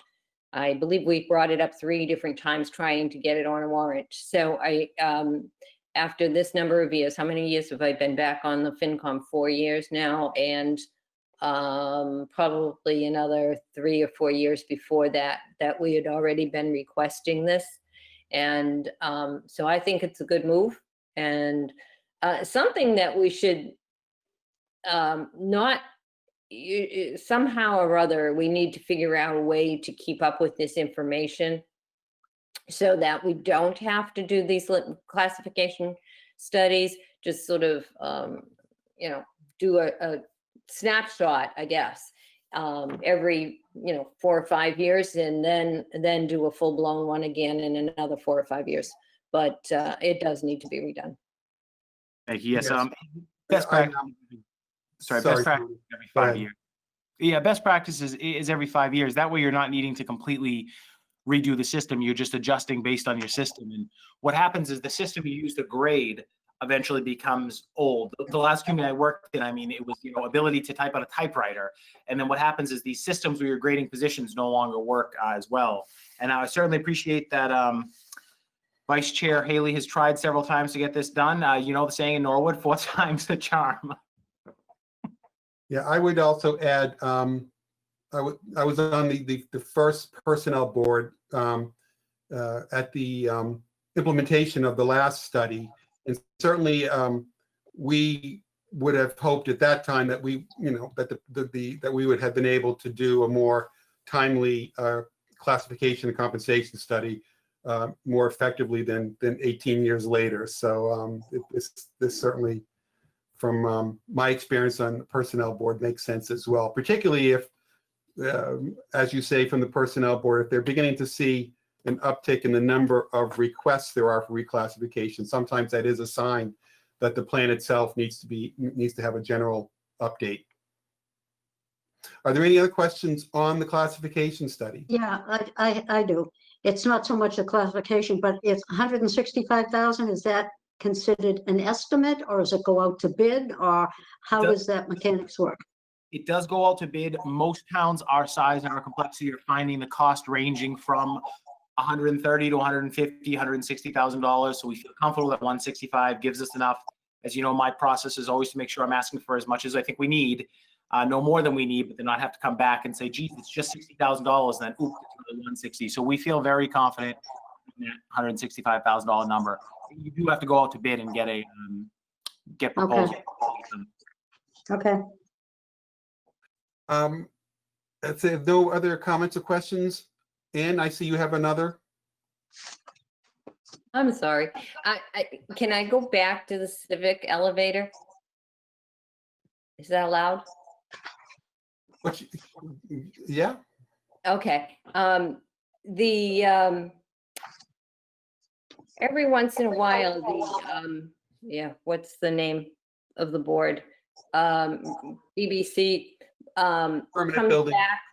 Permanent Building Committee. They come back and they ask for us to, we ask them if there's anything left that they, money-wise, in any of the projects that they have been doing. And I'm just wondering if we could ask them to do the same and see if we can find a little extra money for this Civic Elevator, so that we're not just taking it from, do you want it from free cash? That's the proposal, yes. Kathy, I believe we recently scanned old PPCC projects. They really haven't been assigned any new projects in a while, so that sort of well of remaining money has somewhat dried up. And Tom, can you speak to that as well after Kathy? Tom Maloney asked us to do that study last year, and we gave him a whole list of projects, and all the money that we could take back, we did. Okay, thank you. So the funding source for these items are free cash? Correct. Yes. We are projecting a reasonably healthy free cash balance. I do, Right. Our estimate's around $8.5 million for free cash. That being said, remember, that is really 2 years of free cash. So it sounds like a number. It's a healthy number because I would call it really, it's about $5 million. But that's also because we have been, I mean, our revenues are stable, but the Finance Commission has been doing a great job of making sure that revenue projections are conservative, that we're not making, estimates that aren't going to be there, that we're not booking revenues that we're not likely to see. So, several years, 4 or 5 years of doing that, as well as the override, has led us to get to a point where we know we're generating free cash around where we should. Particularly strong year at the Light Department, which is helpful, but conservative revenue projections and conservative budgeting have let us get there. If we've completed our review of those items, we can move on. Okay, I'm thinking that perhaps this is a good time for us to at least have a discussion on a proposed article for pause spending and subsequent discussions with the chair of the Selectmen's Board regarding getting that on the warrant. So I will just open the discussion, and we can probably dovetails into our discussion on financial strategy.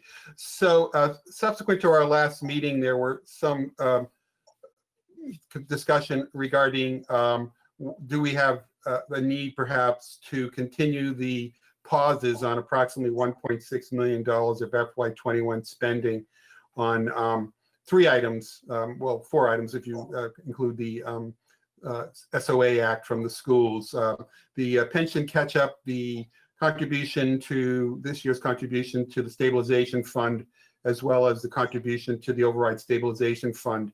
And we proposed the article just as a placeholder in the event that we found ourselves in a position where, given our situation with the pandemic, given the situation of the additional costs of the school's hybrid model, that perhaps there might be a need for us to continue the pause on those 3 items for an additional 6 months. And in other words, postpone the spending until June of next year, in the event that those monies may be best not to spend them.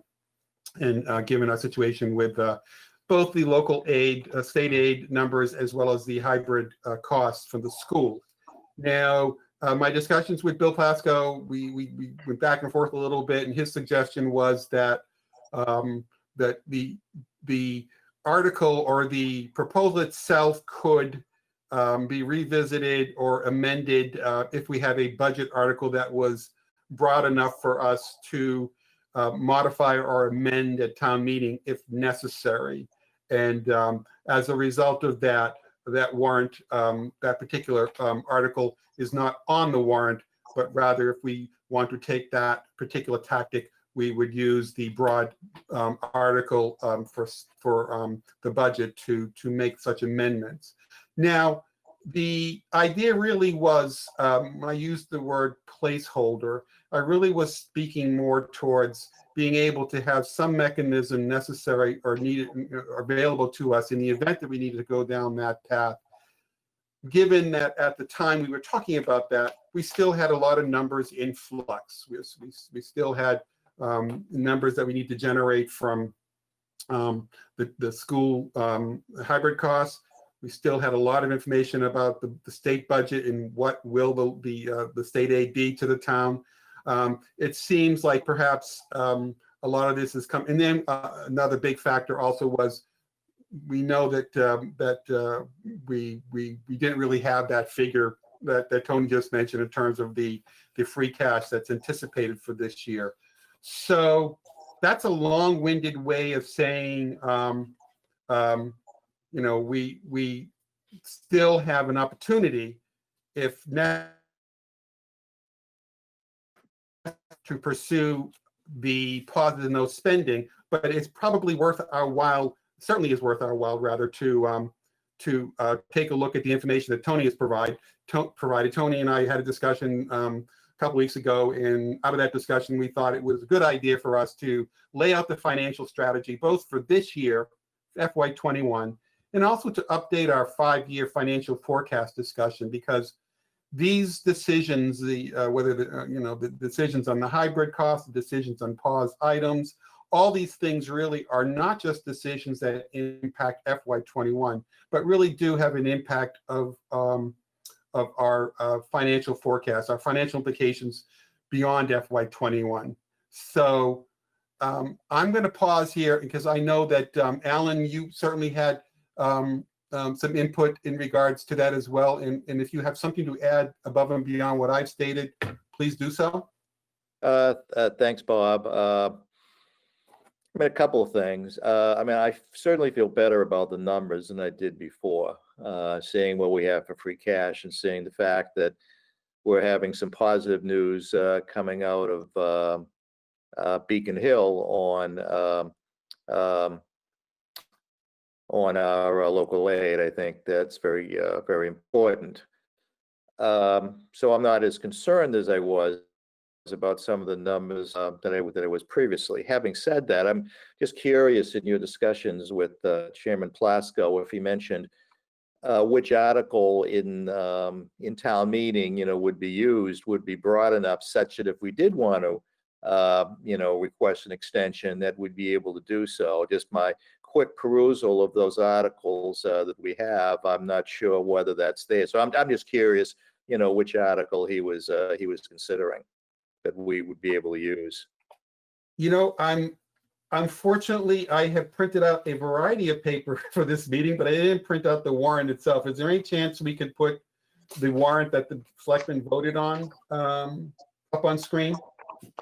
I think Tom has it, Mr. Chairman. If I could, he can pull that up. But Article 1, even though it says apply free cash to offset the tax rate, we worked with town council to craft a language so that it's flexible enough that the FinCom would have that option if they wanted to. On Article 1? Yes. Of the second town meeting, which is really the first town meeting. Right, I see. But it says to see if the town will vote to amend the zoning bylaws, section 2.0, and then the districts, the Article 1, that would give us, excuse me, some room to do this if we wanted to. Article 1 on town meeting number 2. Is that the other town meeting? Correct. Is that the, okay, let me take a look at that. See if I can pull it up here. Okay, Article 1, to see if the town will vote to authorize the Board of Assessors to apply from free cash in the treasury to offset appropriations. Is that the one you're talking about? That's in the... Yeah, that's the standard language to offset the tax rate. There should be language about or take any other action thereof related to the FY21 budget. So Article 2 reads that to see what sum of money the town will vote to raise from taxation or transfer from surplus revenue or other available funds to appropriate for the cost of providing a hybrid education model in FY21 due to COVID-19 pandemic, or take other action in that manner, in the matter rather. You could do it under the article. Sorry to interrupt. If you look at Article 1, Tom pulled it up here, or to otherwise amend the budget for fiscal year 21. So that's the language that was included to otherwise amend the budget. So it is Article 1 that has the overall language that. So if we determine that, I agree with Alan. I see the numbers, and I'm a much better place now than was a couple of weeks ago. But so Article 1 would allow us to amend the budget by way of a formal amendment at town meeting if we so felt that it was necessary. My biggest fear would be that the moderator would say, let's look at council, and council would say, oh, this is beyond the scope of the article, what you want to do. I don't want to hear that. We cleared it with council ahead of time. Okay, And, you know, we also, I'm assuming that the FinCom would also have opportunity in attending the motions meeting where, you know, we could also make note that we want to reserve our right to make such amendment on the floor if necessary. Correct. And again, it may be something that after we've had the review of the strategy and the long-term forecast, we feel more comfortable that perhaps is an action that we won't need to take. Is that clear to everybody? To me, it's clear, and I also think with the document that came late this afternoon from Tony of where we're standing right now makes me feel a little bit better. And I think it's standard that a FinCom person be at the motions meeting and that they would be notified in advance so they could make their schedule appropriate. You have that date yet? Anybody have that date yet? We do not have a date for motions yet. Okay, so we won't forget to invite the FinCom, right? We like Bob. We think we'll get. I don't mean the FinCom, but perhaps maybe Bob or the vice chair would want to go. Just, I would suggest we just notify the chair and the vice chair of you know, the proposed meeting, and Right. we'll make ourselves available. Thank you. Thank you very much. So if there are no further discussions on the paused item article, should we proceed Hey, Bob, to? can I Yes. say something? But I can't turn my video on because every time I turn video on, I lose audio. There's something going on Okay. with my internet. So I apologize for interrupting. I very much apologize. So about the proposed spending article, I'm not going to take a position either way, but one thing I would say as a town and as boards, we should be consistent in whatever we do. So what we've talked about today is when we're going to borrow money, we're going to increase that borrowing, right? Even though it's COVID. And now we're talking about potentially pausing things that are allocated in the budget. I just think we should be consistent. Either we're putting a freeze on spending or we're not, right? So that's that. I feel like as a board, maybe that should be our position. Either we decide to freeze it or we decide not to. I don't want to be inconsistent. Right. Yeah, and I see that point. And I think a lot of times we're in a situation where we, as in this one, is that we propose these things as for lack of a better term, a placeholder until such time as we have sort of more firm numbers at hand. And so it felt at the time, a couple weeks ago, that perhaps this was just a good idea to put down as a placeholder. And certainly that resulted in a pretty good discussion regarding actions that we could take, and in concert with working with the Board of Selectmen. So, but I take your point. Plus the fact we don't have all the information at this point. I mean, it's changing daily. It's been an odd year.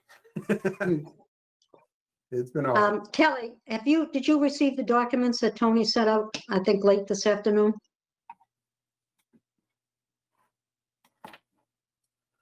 I did. Oh, okay, okay. So 'Cause maybe I think that document is important to look at as we're speaking about this, because it does set the stage of where things are today. And that just came to us today. right. And so with that, perhaps the best thing to do right now is, Mr. Mizuko, if you can take us through the 5-year forecast and particularly highlight the areas of discussion regarding use of free cash to help us through this period of time. Absolutely. Thank you. Tom, if you could go to the first highlighted section, first on the sheet. No, you're way too far down. First being first being close to the top. I want to show the total offset needed out of, yep, you just passed it. Okay. And there we go, a little bit further. So state aid did not collapse, if you will, in the way that most folks projected it. It is down from the original projection from the state. A couple more clicks, Tom, if you could. There we go.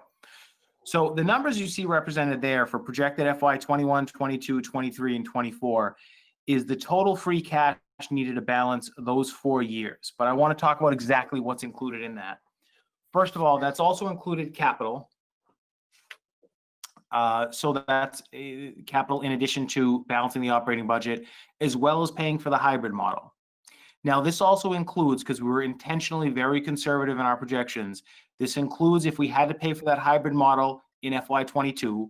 We are hoping to God we don't have to, and that it's not a reality that we have to, but just if for some reason we're still in hybrid mode, just being as conservative as we can, we have that in there. And then what would be needed to balance in FY23 and 24. If you'll scroll down, so that total dollar amount right there, we could likely cover with this year's free cash. That's assuming we generate no further free cash, but we know we're going to generate some free cash each year. Tom, if you could go to the next highlighted section, which is showing the outer year deficits, up a little bit. Oh, somehow I lost some columns. Hold on. There we are. Okay, so how do you want to read further down, Tony? Yeah, scroll down to where it shows the 20, I think it's 23, 24, and 25 deficits. Okay. Yeah, a couple more slides. So this is what the projected deficit would be in those years. However, the model doesn't at this point show us taking money out of override stabilization, and still in fact has us contributing to override stabilization and doing the pension catch-up. So what that reasonably shows is those out years, if we follow our plan, are going to have a lot of flexibility. It also, Tony, doesn't show generation of new free cash, which obviously every year we do turn back budgets. Correct. So if we were to go back into the model and rip everything out, be less conservative, you'd show that we're projecting 24, 25, and 26 to be stable years. Now, if we were to start drawing down from the override stabilization fund, that's where you would see that number completely evaporate. But remember, we first stop contributing and then start drawing down. This year, by continuing with the deposits we had already proposed to make with the FY21 budget last spring that we put on pause, we were going to contribute $700,000 to override stabilization. The model called for us contributing $350,000. So we would contribute ahead of schedule. And the budget still shows the possibility of contributions in all of those out years, meaning that if you looked at the numbers today, the override's going to last 5 years, and we're looking at the potential of a 6th or 7th year of having enough money in the override stabilization account.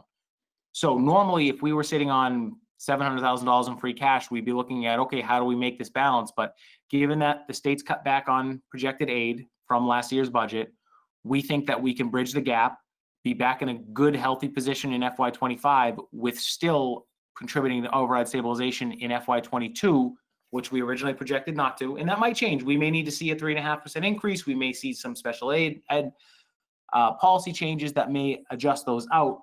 But as it looks now in 23 through 26, we'd still be contributing to override stabilization, which we projected at that point we wouldn't be. 22 would be a 0 contribution year, and 23 and 24, we would be coming out with a certain dollar amount.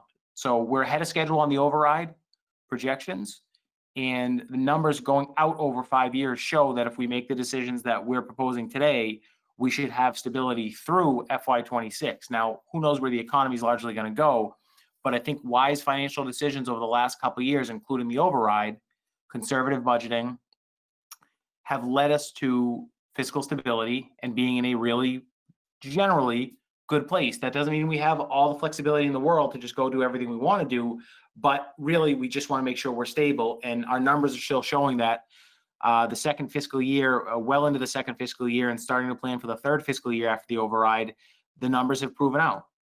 Now, as I said, a lot could change.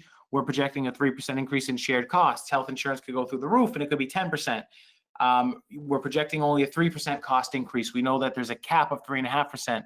That could go up or down. And local receipts and local aid, we're projecting at a paltry 2%. If the state economy returns to complete normal and they start funding, continue their 7-year plan to fund local aid to education, those numbers could go up quite a bit. So it's not all just roses and unicorns and rainbows and stuff like that, but I think the projection going out the next 5 or 6 years is solid. Ann, you have a comment, question? I have both. One of my things when I was looking at this earlier, I didn't didn't see anything that talked about the middle school and the possibility of having to borrow for the middle school. And I know that's, according to our Well, policy, we don't I include did that. not include, I did not include it in the model because if we do a middle school, we're going to be doing that on the debt exclusion. Right, okay, just wanted to make sure. And the other question was, after reading this a second time with you doing it, Tony, are you supporting that we move the paused items to their respective accounts, like free cash stabilization? Yes? Absolutely. I mean, it's a $700,000 deposit into the override stabilization. We want to make that. It's a deposit into the regular stabilization fund of $400,000. We want to make that. And then the $500,000 pension catch up. We want to do those. Those will continue to be the foundations for a solid financial future down the road. And it continues to give us flexibility. I mean, we're saying every year in this model, we're going to have that $500,000 of pension contribution. What if in FY24, for some reason, the market's gone to hell and our pension contribution number goes way up? Well, that extra $500,000 becomes a buffer that we can absorb some of that increase with, and maybe we're not doing an extra catch up, but it's almost like a built-in buffer in an out year that we still have that option, I guess what I'm saying, several years down the road if we find ourselves really in a tough position.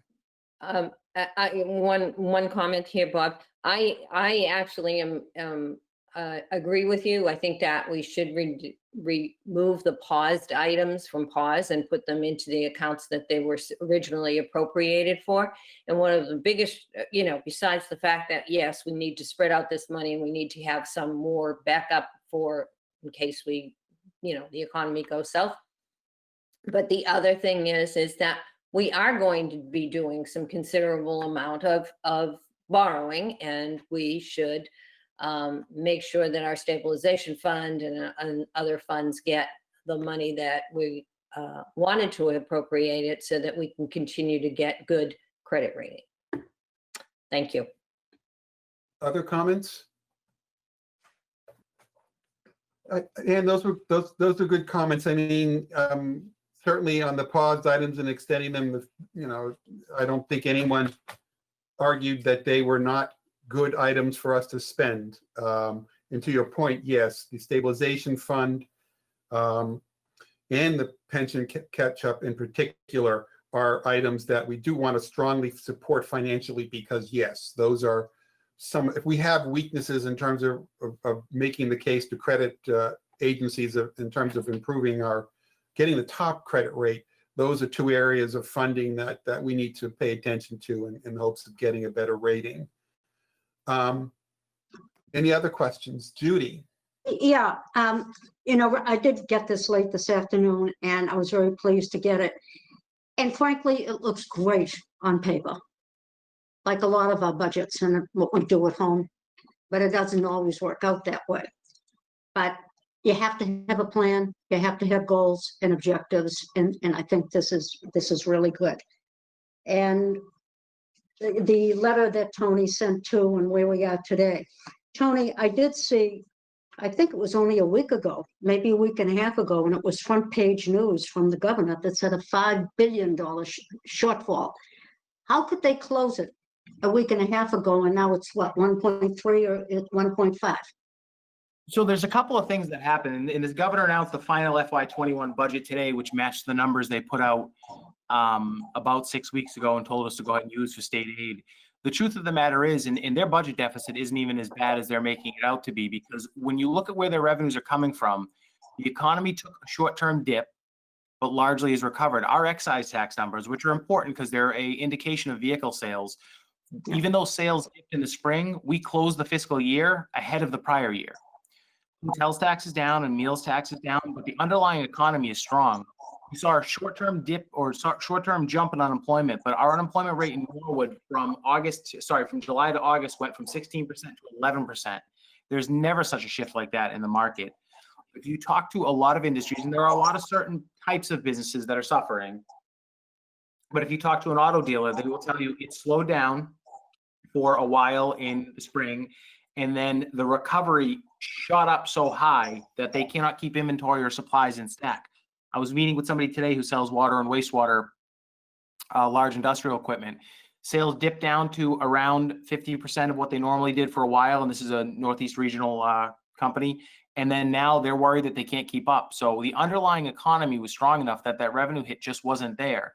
Now the state has different revenue and expenditure hits than we do, so they're somewhat subject to the sales tax, but people didn't stop buying. I mean, homes did not stop getting sold. I mean, the housing market has continued to climb in this area. Prices are continuing to go up, and maybe there'll be a slight dip off. Building permits never stopped. So the recessionary environment that we're seeing, unfortunately, is among working class jobs. And what you're seeing is that the net impact, at least in the short term, on the economy of those job losses is relatively minimal. Today in Norwood, and it's not to minimize the human suffering that comes along with that, but the actual economic impact of it is relatively limited. In Norwood today, with the exception of a few entertainment-like venues, and the fact that bars aren't open to their full capacity and you have a couple capacity issues, the economy is fully open. There's other than going to Norwood Theater, I don't think there's anything in Norwood today that you can't do that you could do pre-COVID. So there's been that large economic sort of bounce back as the economy started to normalize. Now, movie theaters are not open, or some of them are. There's still hits taking. We're worried about the impact in the winter, but I think, you know, everyone predicted that the sky was falling, and it didn't actually fall in. It's the bottom line, is that they're saying, oh my God, it's terrible. But where sales stopped and people saw numbers plummet in March, and they said, oh my God, sales are down 50%. If you extrapolate this out, well, that's an anomaly of a month, and so was April. And as things started to normalize, I mean, I went to lunch at Brookside today, and there were 14 tables inside that were full, you know, all social distancing, but it's an indication that most of the economy has actually kind of gotten back to normal. So it's a loss, but it hasn't as of yet been the long-term devastation that everyone's predicting it to be. We're particularly lucky in this region that we have a lot of higher ed jobs, we have a lot of tech jobs, we have a lot of finance jobs that lend themselves well from working from home. So it's not, the world's not perfect, but the economic devastation hasn't been felt yet. Certainly, but wide-ranging, we're not. I do know some of the, financial people, the economists and those in stocks and so forth. They say the third quarter earnings, which will be coming out shortly, if some of them are already out, is going to be on the very positive side. And it's not going to be where it had been predicted earlier. So, yeah, I'm happy to see some of this. And again, it always looks great on paper, and we just cross our fingers and hope things continue, and, you know, life would be better. I also see the governor had Chairman, if I have could I have Yes. a point? So when you had the pull up the file that listed all the articles, and one of the items was the personnel study, I realized that I didn't have that on my projection. So you can see here, I just added it in blue at $165,000. So what it does to the model, the bottom line for 21 is still the same, you know, a break even, but it increased this free cash requirement by $165,000. So just so you know, everyone knows, I did change a number as we were speaking, because I want the model to be accurate. I did see that, Tom. You're doing that.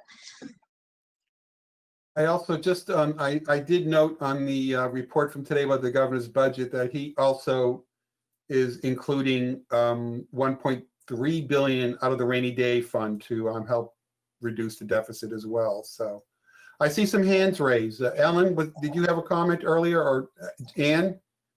You do? Go right ahead. I have a question.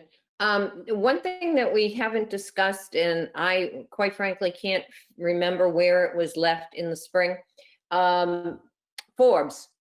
Do we have enough money to pay for Forbes this December when the note starts coming in? I think it's December, isn't it, Tom? I don't know the answer to that question. I don't know the So it's details of December. what's in the Hold on a debt. second, Tom. It's December, and we've appropriated the payment for December. If we don't sell the property by December, next fall, next spring at the annual, we may be looking at needing to make an additional payment, but we won't know until December. What's that payment? It's the full bond payment, I think, is at 1.1 million. We would be on to pay in the spring? Correct. Oh, yeah. Okay. So,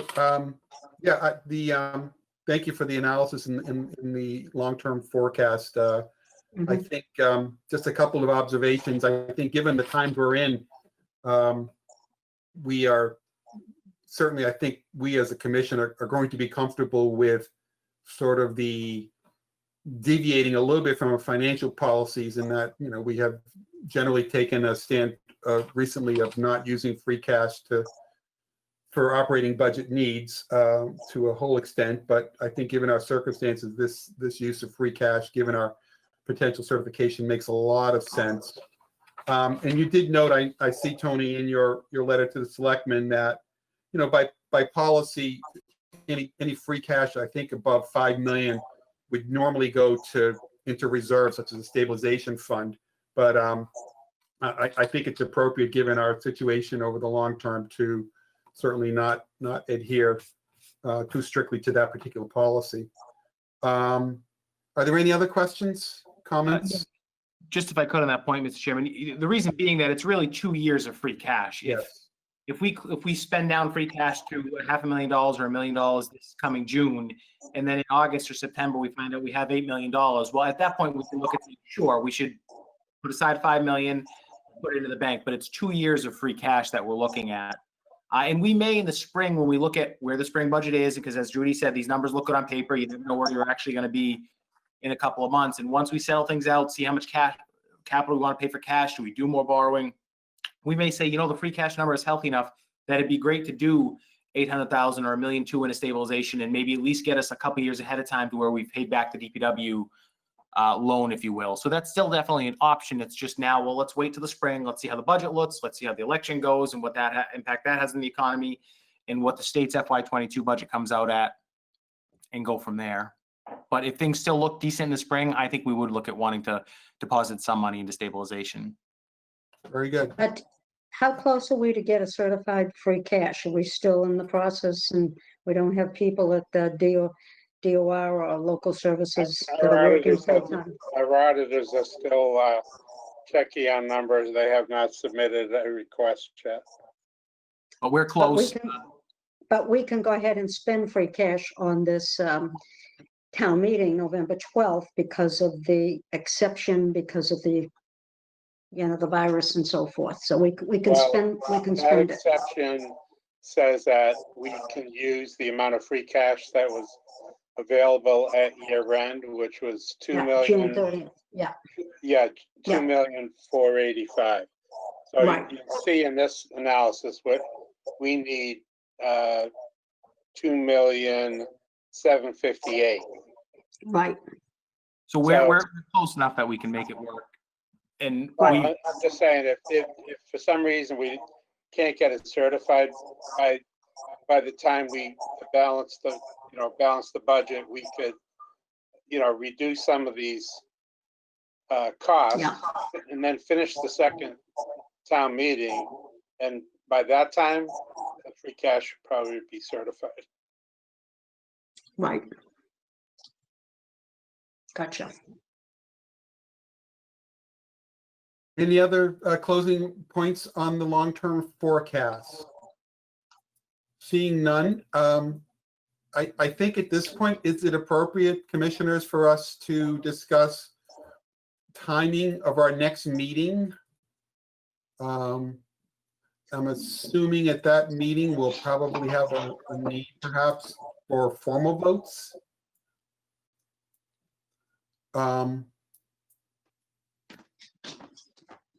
You want to schedule that now?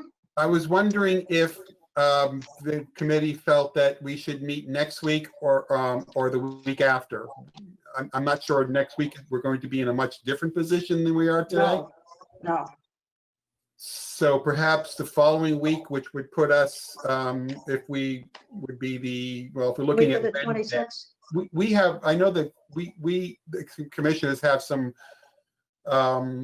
association training coming up on Thursdays, starting the 22nd. So Thursdays don't look like they'd be good nights. Is Wednesday a potentially, I'm going to propose Wednesday, October 28th. Fine with me. It's fine with me as long as it's after 7:15. Why don't we say October the 28th at 7:30 p.m.? Kelly, isn't that a school committee night?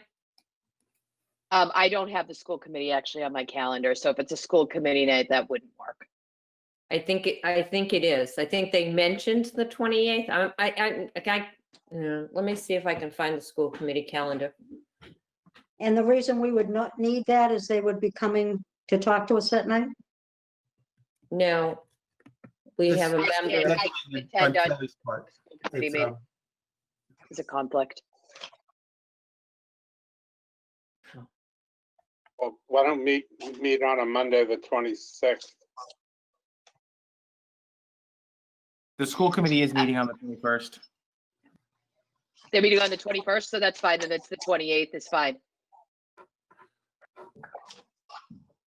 They meet on every other week basis.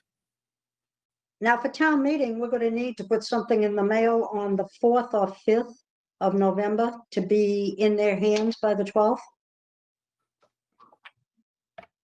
Well, if you vote on the 28th, we'll have plenty of time. Yes, we will, if we meet on the 28th. And if for some reason we can't finish it, we still have time to have another meeting.